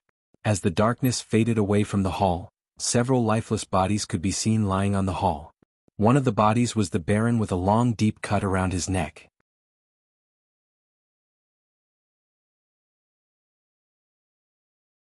Chapter 379 Crime Investigation. When the heavy rain finally slowed down to a drizzle, two figures landed on the front lawn of the Baron's manor in Bradford. As they descended on the ground, they were welcomed by a bunch of guards in both full metal armor and leather armor. Archers were atop the manor looking at the surrounding cautiously while several groups of soldiers patrolled the manor around. There was red tape surrounding the manor with commoners staring at the manor from behind the tape. The soldiers were struggling to keep the commoners from crossing the line. Regardless of the dark clouds hovering in the sky above them, the people didn't seem like they would leave the manor. The soldiers didn't dare to stop the two figures because they all knew who they were, guardians. The two figures who came were none other than Peyton and Zanali. What's going on here? Zanali asked Peyton, looking at the tensed faces of the soldiers. Zanali expected the people of Bradford to be in shock, but they looked more terrified than shocked. You will know soon, Peyton simply said instead of explaining. The two of them walked towards the manor's main door. Some of the soldiers who saw the guardian crest on Peyton and Zanali's clothes heaved a sigh of relief. Along the way, the soldiers who were patrolling the manor halted their steps to bow. Giving them a simple nod, Peyton and Zanali made their way towards the manor. The two soldiers standing near the door quickly opened up the door without a question when they saw the guardian crest on their chests. As the door slowly opened, they saw a couple of holy guards talking to a young man. Peyton had seen the dark-haired young man before at the arena. He dressed in full black like Ghost, but he was far cry from Ghost. Peyton knew who he was. He was one of the Ghost's lackeys, Ricky Cruz. Born and raised in a poor family, joined the military of Bredia when he was 16 years old after his father retired from the post of gate guard. His life turned upside down when he met Ghost. At the moment, Ricky's monthly wage was far greater than any soldier on the continent. Within a year, Ricky brought his family from a small village in Bredia to the residential area of the Sunrise Sect. Ghost was transforming the Sunrise Sect mountain range into his own mini-kingdom. They were creating several zones in the mountain range. The main mountain had constructions related to the sect and academic purposes. According to Peyton's New Dawn team, the second zone was supposed to be a residential area. Another rumor she heard about Ghost as he was searching for elven architects to work with dwarves to transform the mountain range without destroying the forests and wildlife in the mountain range. His love for nature always made Peyton really wonder about his personality. He never seemed like a person who would care for Mother Nature. However, he was an alchemist and the owner of the largest herbal garden in Bredia. Hence, his love for nature somewhat made sense. Taking her glance away from Ricky, Peyton saw several horribly mutilated bodies lay on the ground. The entire hall reeked of blood and arch energy. Miss Peyton. Suddenly Peyton heard a calming voice from behind. She turned back to see Ghost walking towards her with a welcoming smile on his face. I wish we had met under a different circumstance, she nodded as he turned his gaze towards Zanali. Miss. Zanali gave him a cold nod, but he didn't seem like he cared. What happened here, Ghost? Or should I call you King Ghost? Zanali noticed the smile on Peyton's face. It was peculiar as she thought Peyton hated Ghost to the core. Nah. I prefer you call me Ghost as long as I don't have to call you Guardian Peyton. Too tongue-twisty, Ghost chuckled as Peyton nodded. What happened here? The smile on Ghost's face disappeared as he sighed after hearing Peyton's question. Follow me, it's better if I showed you. Peyton and Zanali followed him behind to the east side of the throne hall. The shadows of pillars and the curtains darkened the floor beneath. The closer they got, they saw a body lying on the ground. Compared to the rest of the bodies, the body before them was intact. That's Baron Totonk. Zanali was stunned. She looked at the deep cut around his neck before turning her gaze back at Peyton. Peyton however didn't look as shocked as her. She just adjusted her square spectacles, taking a closer look at the dagger in the Baron's hand. The Holy Guards are still doing the investigation, but it seems like the Baron took his life with that dagger after going mad on the poor soldiers. Based on the cut and the Baron's body position, Peyton agreed with Ghost on the fact he took his own life. The Holy Guards took the Baron's warhammer. Some soldiers were beaten to death with the hammer, at least it looks that way. Sigh, Ghost sighed as he continued, the soldiers' family have to conduct a closed casket funeral. I will make sure their families get what they deserve and more. Peyton nodded. I saw 2 piles of ashes with skulls. I don't think the Baron was powerful enough to cast a spell that powerful. I heard the personal guards of the Baron were at core formation level 6. The Baron was weaker than them and not a mage. Follow me yet again. Zanali followed Ghost behind. They were walking towards the throne where Zanali saw a holy guard in full white metal armor standing beside. Noticing the guardians approaching, the holy guard walked away from the body. As the holy guard moved away from the body, Zanali saw the complete body or what was left of it. In the place where the head should have been, Zanali saw brain matter, skull pieces and blood. She felt nauseous just by looking at it. She thought Gaia's killing was brutal, but what happened inside the throne hall was on another level compared to the killings of Gaia. Zanali couldn't believe it was done by a normal being. It seemed like something much worse stormed into the hall and massacred them without a shred of mercy. Their bodies were mutilated. She doubted even Ghost was capable of such violence. Oh, Peyton whistled as she took a look at the staff in the mage's hands. If I'm a gambling man, I would say this is Yanab, the Baron's court mage, and he has something to do with that spell. Maybe. Peyton squatted near the body. She studied the body for a few moments before turning her gaze to look at the 2 piles of ashes. Meanwhile, Zanali and Ghost patiently stared at Peyton. It depends on how powerful the spell was, but the distance makes sense. Of course it does, Michael thought. He was not a hitman in this world as he used to be, but that didn't mean he forgot how to erase the evidence and create new ones to throw the authorities off. It took him half an hour to rearrange the bodies and set up a new crime scene. As far as Michael was concerned, unless someone like Sherlock Holmes comes to see the crime scene, no one could find any evidence that ties him to the killings. As for Ricky and Claire, he didn't worry about them. He made Ricky his subordinate to see the loyalty level. The youngster was 95% loyal to him.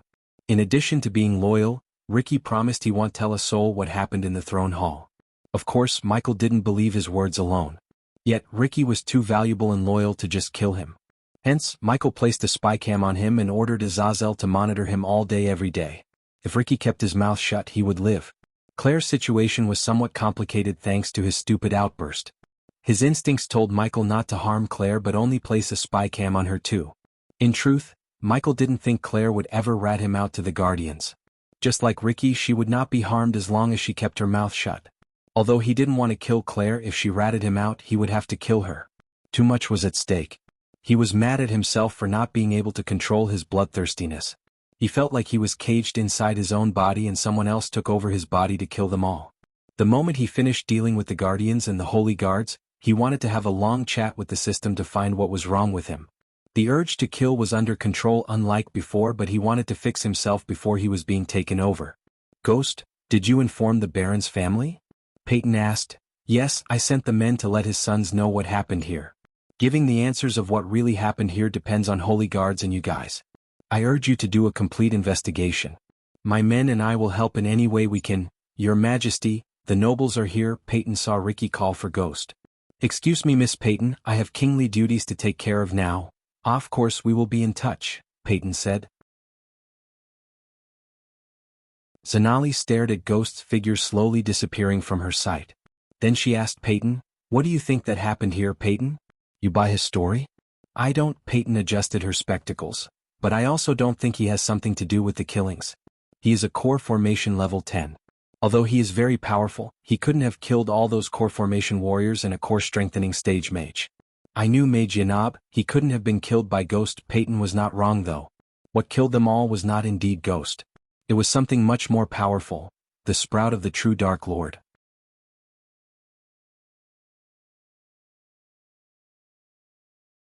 Chapter 380. Back in the dark forest, Michael was standing in front of a mirror staring at his reflection. My lord, you're here. Azazel hovered through the walls to see Michael. The demon butler frowned, noticing the scars on Ghost's body. Something happened, my lord? Azazel asked. Ghost was not wearing any face mask to hide his face. Azazel was completely loyal to him. Besides, in the future, Azazel would have to work with both his personas, Ghost and Lucifer.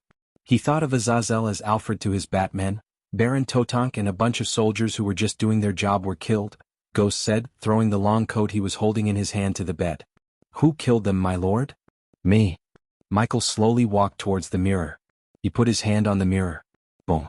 Suddenly Michael punched the mirror as the glass mirror shattered into tiny pieces. The broken pieces on the ground reflected Michael's angered face. Have you finished with the surveillance room? Azazel nodded.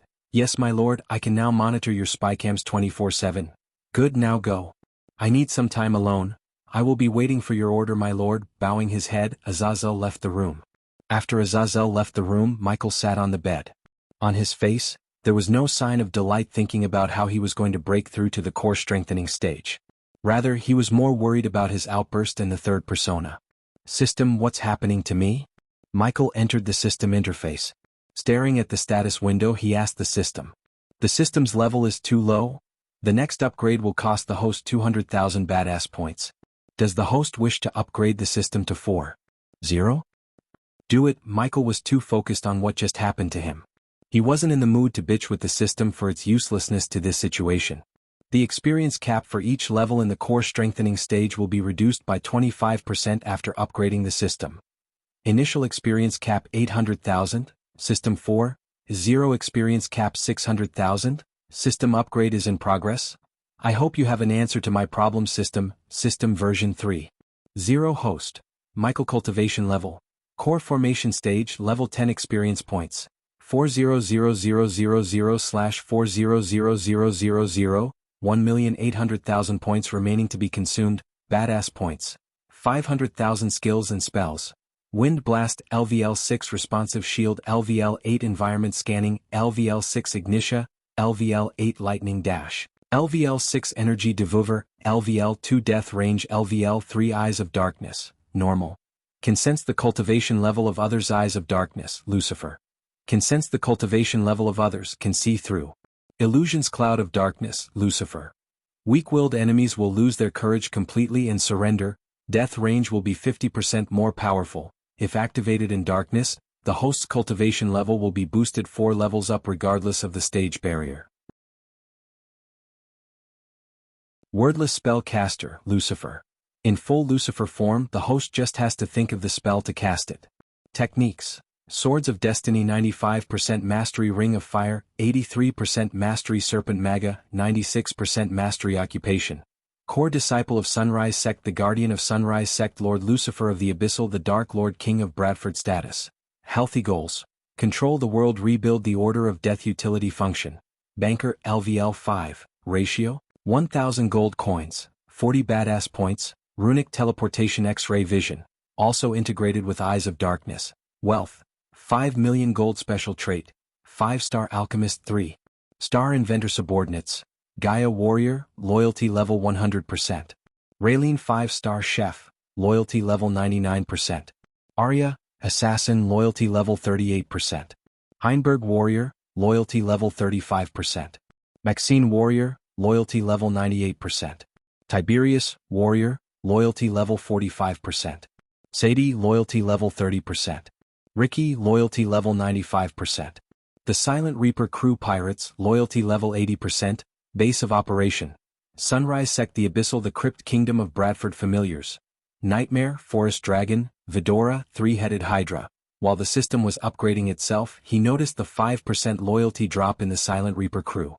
It made sense though, as they were stuck in the crypt instead of pillaging the ships in the sea. Ever since the Guardians destroyed the Silent Reaper, Michael was keeping the pirate crew in the crypt in Undead Island. He provided enough rations for them to last for 3 months. Although Maxine was there to oversee the pirates, the crypt was like a cage to the free-spirited pirates. Michael lost track of time. In a blink of an eye, 6 hours passed by. The system upgrade is completed. Current system level 4.0. The host has 1,600,000 experience points left to consume. Does the host wish to consume the points? Before we do that, tell me what happened to me earlier? The system's level is too low. What the? Michael couldn't believe what he just heard. He spent 200,000 badass points to upgrade the system, yet he received nothing.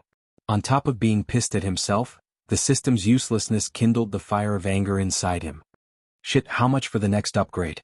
600,000 badass points? Michael wanted to punch the system if it had a physical body. However, he quickly controlled his anger before he might lose control again. Instead of getting consumed by anger, Michael calmed himself down. He tried to think instead of letting the anger overtake his brain. System, consume the points. The breakthrough to the core strengthening stage will take 4 days. Warning. The system will be offline for 4 days. Warning. The host will be in an unconscious state for 4 days. The system will notice the host if the host was in danger. Do it. Michael wasn't worried about his safety as he was in the dark forest. Besides, he let the elders handle the meeting with the nobles in Bradford. His top priority now was to get stronger and find a cure for his new problem of losing control of his mind. Congratulations to the host for reaching the next stage, the core strengthening stage. Congratulations to the host for leveling up. The current level is core for strengthening stage level 1. Congratulations to the host for leveling up. The current level is core for strengthening stage level 2. Congratulations to the host for leveling up. The current level is core for strengthening stage level 3. Unlike before, Michael received neither gifts nor special items from the system for upgrading it to the next level or reaching the core strengthening stage. For others, Michael was cultivating in a heaven-defying speed. But for him, he was moving at a snail's pace. In a blink of an eye, 4 days had passed. Slowly, Michael felt the control of his body returning to him. His consciousness returned as he slowly opened his eyes. In Ghost Persona, the host is undefeatable to anyone under core strengthening stage level 5. In Complete Lucifer Persona, the host is undefeatable to anyone under core strengthening stage level 7. When he activates the Cloud of Darkness and Eyes of Darkness, his Lucifer form would be completed. In that complete form, if he activated the death range in the darkness, his power would be boosted 4 levels higher. Hence he would be undefeatable to anyone at or under core strengthening stage level 7. I must find an answer to my problem, Michael mumbled to himself. Do I suffer from multiple personalities? It can't be. I created Lucifer to dominate the world, but people had been expecting me for thousands of years. Michael did not even leave the bed as he began to ponder. Only thing that makes me different from the young masters like Noah is my ability to keep myself calm. I cannot lose my reasoning ever again. I need to fix myself, but where do I search for answers to my problem? He missed Gaia now more than ever. I said, no, rather he said that death and chaos are so beautiful. Michael remembered what he said during the massacre. If he could find out about the persona's characteristics, he might be able to find some answer, at least he thought. What if that's the Dark Lord the Guardians were afraid of? That's who I'm gonna be in the future? No, no one controls my fate except me. Michael took a deep breath. An unwavering resolution emerged in his eyes. His feet touched the ground as he cracked his neck. Who am I kidding?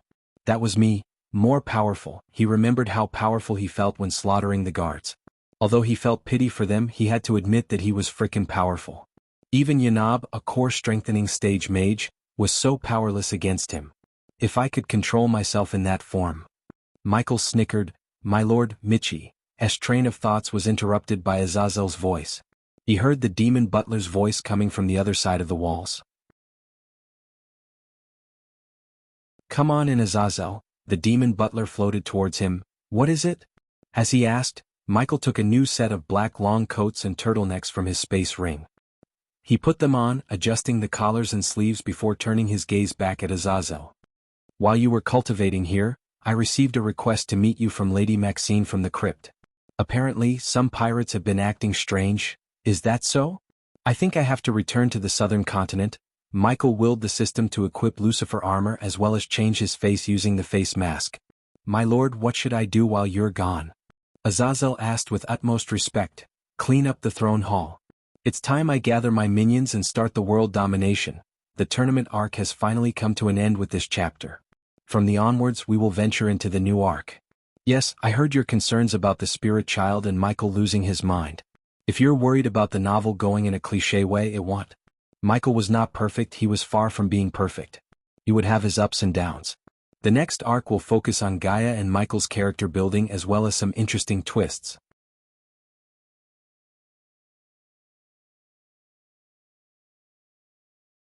Chapter 381. Inside the Fire Realm, one could see a hot gooey lava river moving in zigzags.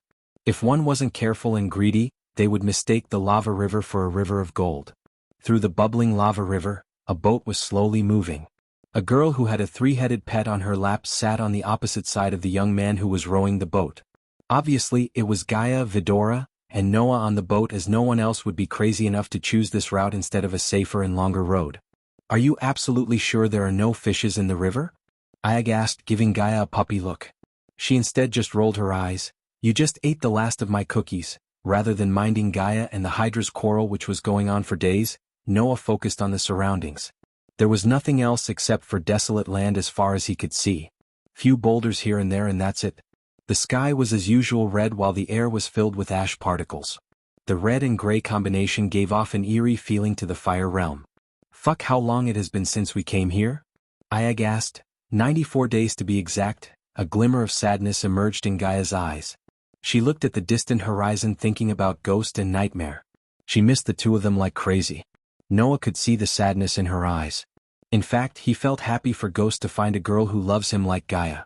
Although she killed innocents and committed many crimes, Noah didn't want the two of them to be separated because of him. He believed in second chances. This was Gaia's second chance. They had been in the river for 5 days. Unlike Gaia believed, there were indeed fishes in the river along with dangerous beasts. If it wasn't for the solution Noah applied on the boat, they would have been inside some beast's belly. The solution was provided to him by the Alpha Guardian of Hunter Guardians herself. After rowing for another 5 continuous days, Noah's hands started to ache. Fortunately, Noah turned back to see a couple of burned trees appear in his sight. "Hey," Noah called out to Gaia to bring her back to reality. "That's the entrance." Gaia followed his gaze to see 2 lone trees that had no leaves whatsoever. Even the lightning-struck trees wouldn't look as black and lifeless as those 2 trees. "We can beach the boat there," Gaia pointed at the ash shore. Noah nodded before rowing the boat towards the shore. After beaching the copper boat, Gaia placed Vidora inside her satchel safely. They didn't rush but cautiously walked towards the lone trees. "That's the spot," Noah said. Vidora craned their necks out to look at the spot Noah pointed at. However, they could only see 2 ordinary trees and they didn't find anything unusual. "What the hell are you talking about?" "There's nothing but burned trees there," Iag said. "Weird," Kane mumbled. He was suspicious of the 2 lone trees. They seemed out of place. "Try to sense the energy fluctuations, brat. There's a natural formation between the trees." Gaia flicked the head of Iag. What the heck is a natural formation?" "It's kind of an illusion array, but very different from those made by humans. A natural formation is formed by nature after gathering condensed arch energy for thousands of years. It's a miraculous process and many know very little about it.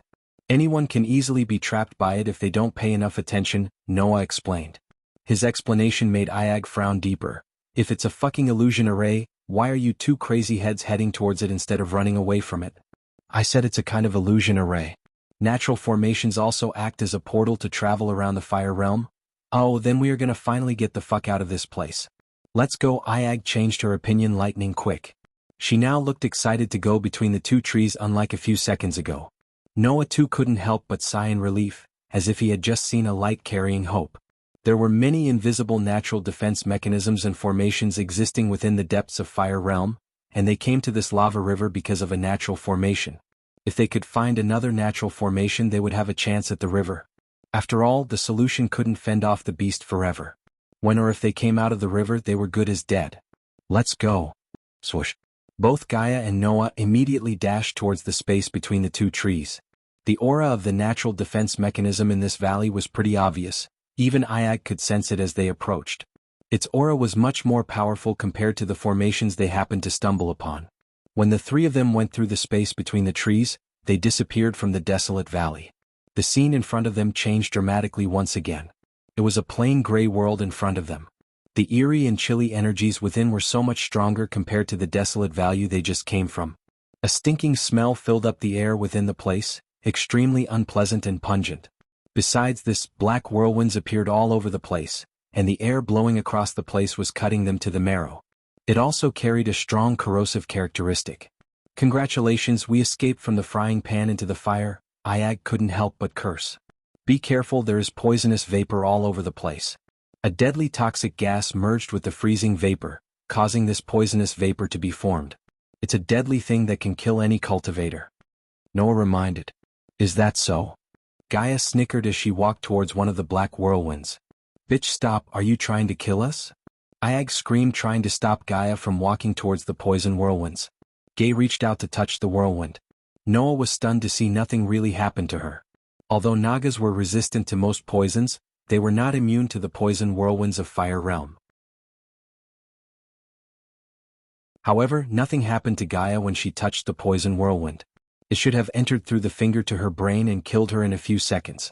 Since that never happened, there was only one explanation for this. That was Ghost made her immune to the poisons using some legendary potions. Noah heard about potions that could be brewed by 5-star alchemists to make someone completely resistant to the poisons known to man. Huh. Iag opened her eyes to see nothing had happened to her like she was expecting. As Gaia was looking smug and feeling proud of Ghost for making them both poison-resistant, Noah walked towards them with a calm smile. When he came closer to the black whirlwind, Noah unleashed a blue barrier of flame, covering his entire body.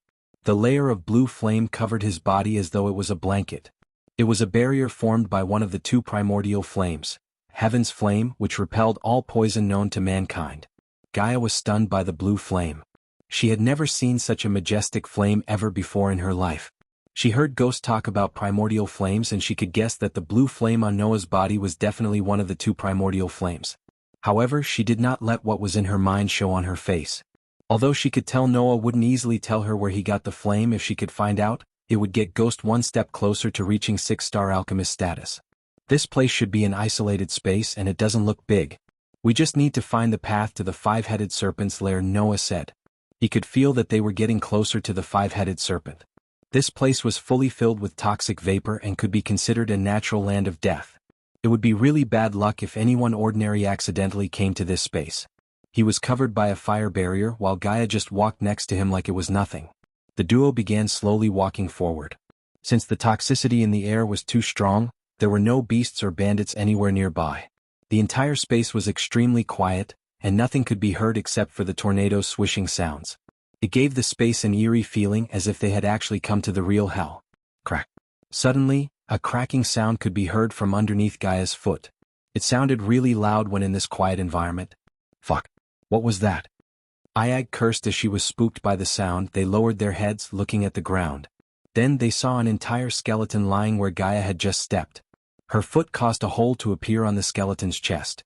This is a skeleton of a soul-strengthening stage warrior. He must have been dead for a long time. Look, all the bone has become porous, you've shattered it.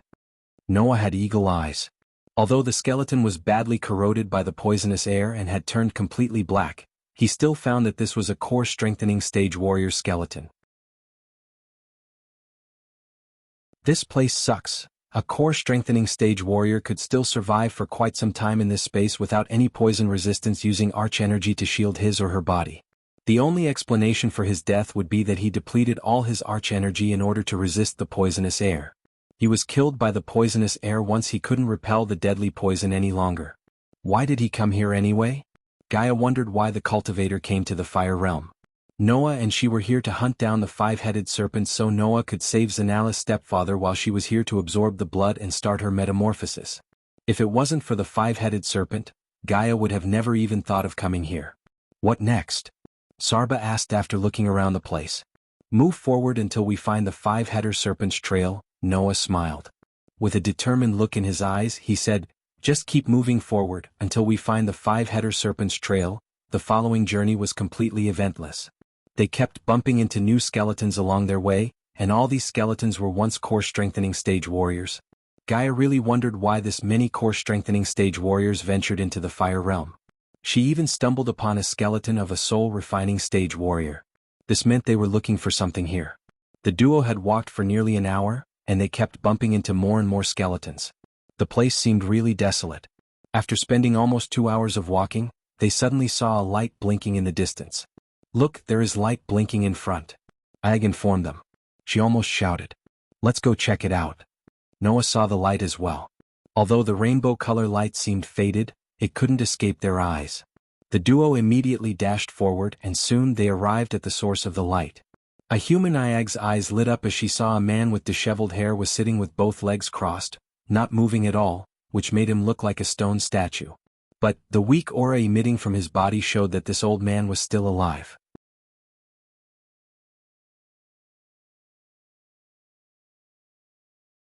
Chapter 382. Both Gaia and Noah slowly approached the old man.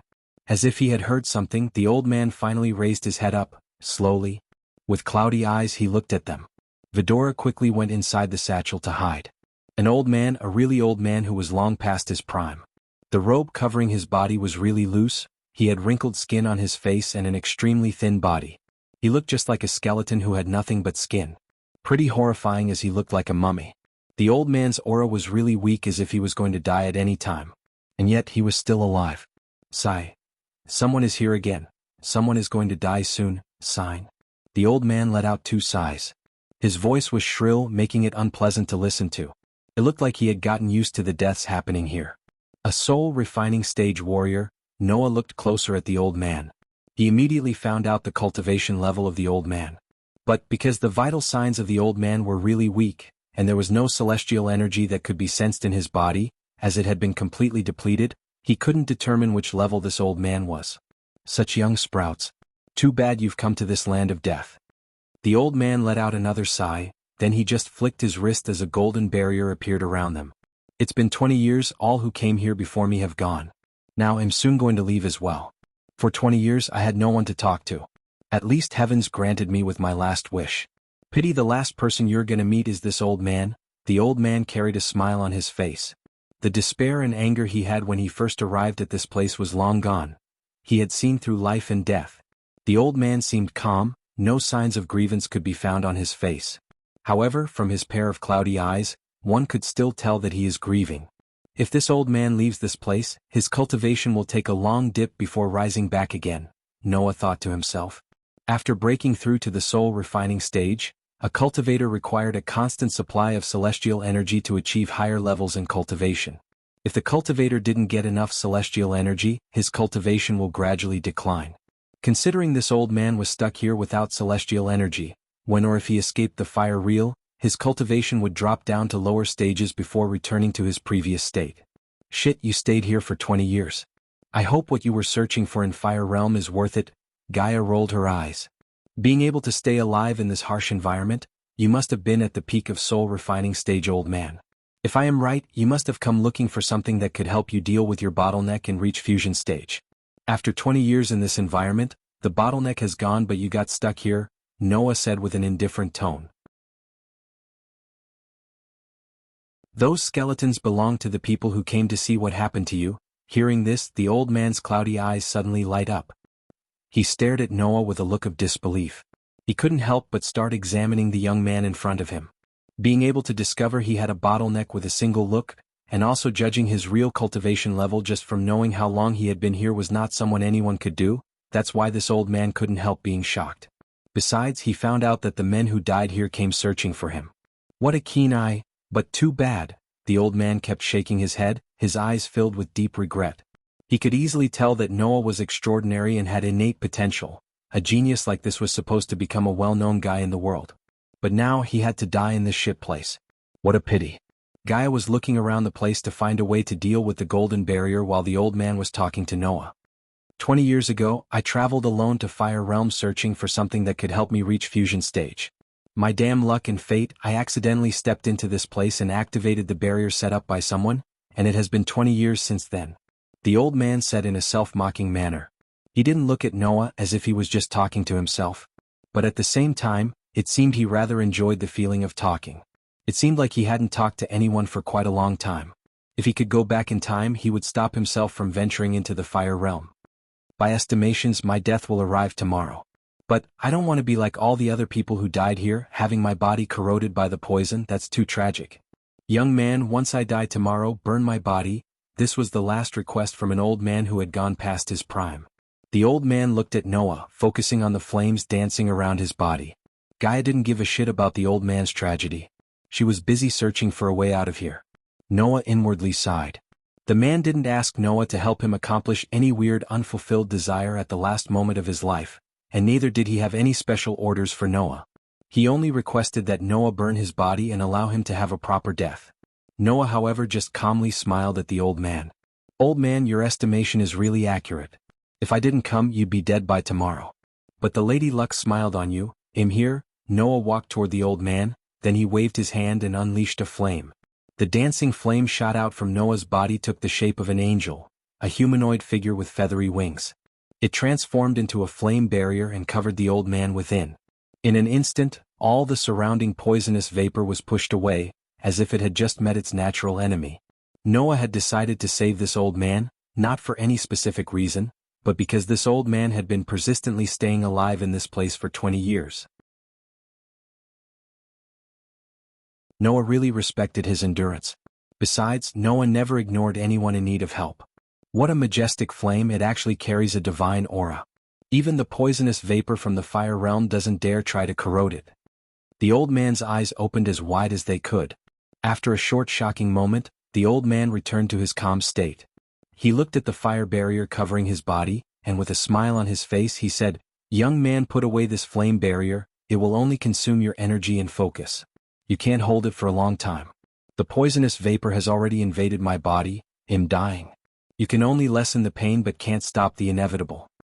If you wanted to die, you could have ended your life a long time ago. You hope to leave this place. Don't lose hope now. Let me help you get rid of all the poisonous miasma in your body." After saying that, Noah placed his palm on the old man's chest. The moment Noah placed his hand on the old man's body swayed a little. He stared at Noah's palm with no idea what Noah was going to do next. He knew very well about his current condition, and it was impossible to get rid of the poison that had invaded his body. The old man who had been tense for the last 20 years had finally loosened up completely at this moment. He saw the confidence in Noah's eyes, and it made him feel calm as well as hopeful yet again. Noah unleashed the poison-absorbing skill he learned from Andreas, his mentor.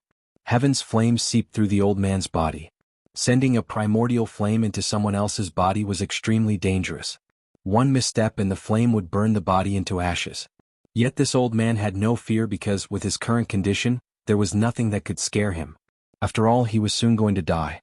Besides, if Noah really was up to something bad, he could just kill the old man with a palm strike. There was no need to go through so much hassle. Heaven's flames circulated an entire round within the old man's body. After that, it returned to Noah's body. It only took Noah a few minutes before he had completed the healing process. Finally, he removed his palm from the old man's chest. The old man violently trembled, and in an instant, he threw up a mouthful of black blood and began violently coughing. The old man coughed for some time before he returned to normal. Then he immediately raised his head to look at Noah, who was calmly smiling at him. The old man checked his Bodhi's condition, and he instantly found out that all the poison that had been corroding his body for the last 20 years had disappeared. His internal organs that had completely lost their vital signs were actually pumping with an extremely active force now. More importantly, since all the poison was gone, the old man felt extremely relaxed and comfortable, as if someone had just lifted a gigantic mountain that had been weighing down on him for the last 2 decades. "Am healed," the old man closed his eyes. He really enjoyed this moment. It was a feeling he hadn't felt for so many years. 20 years, day by day, year by year, he had been suffering from constant pain. For ordinary people, suffering such severe pain for 20 years would definitely make that person crazy.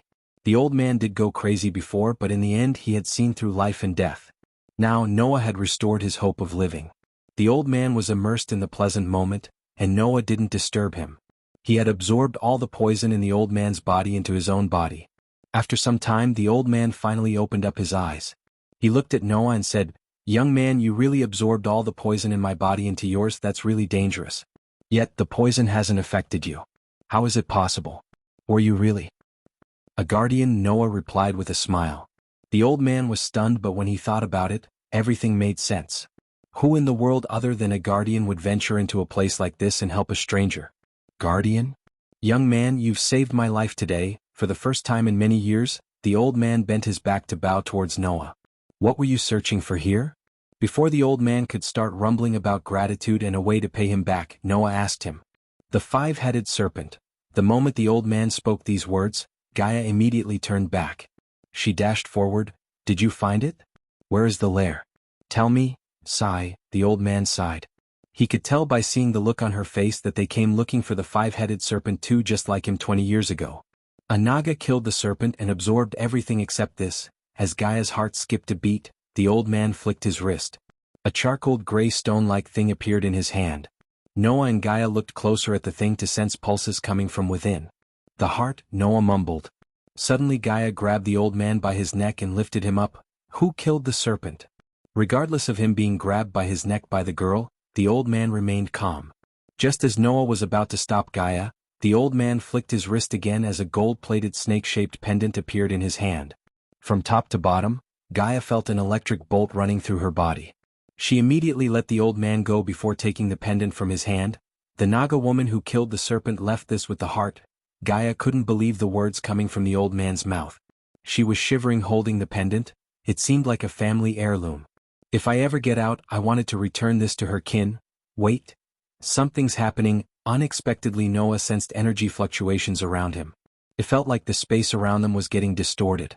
It was the same feeling he had when he was teleported into the Alpha Guardian's warship but much stronger. Boom.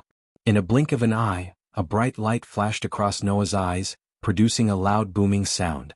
He couldn't help closing his eyes. When he opened his eyes, Gaia was gone. On a mountain cliff filled with dancing green lush grass fields, Gaia appeared out of nowhere. The setting sun painted the ocean with its golden rays. Gaia looked around, having no idea what just happened. There were nothing but grass fields and a calm ocean as far as she could see. While she was looking around, she felt a breeze brushing past her from behind.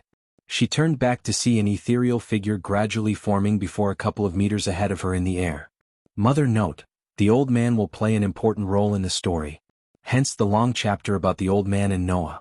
I didn't want the chapter to be split into two. It has crossed the 2K word limit. I hope you don't feel it draggy. You're tuning in to the Phantom Sword Chronicles YouTube channel. Don't forget to subscribe and join us on this journey to catch the most captivating stories.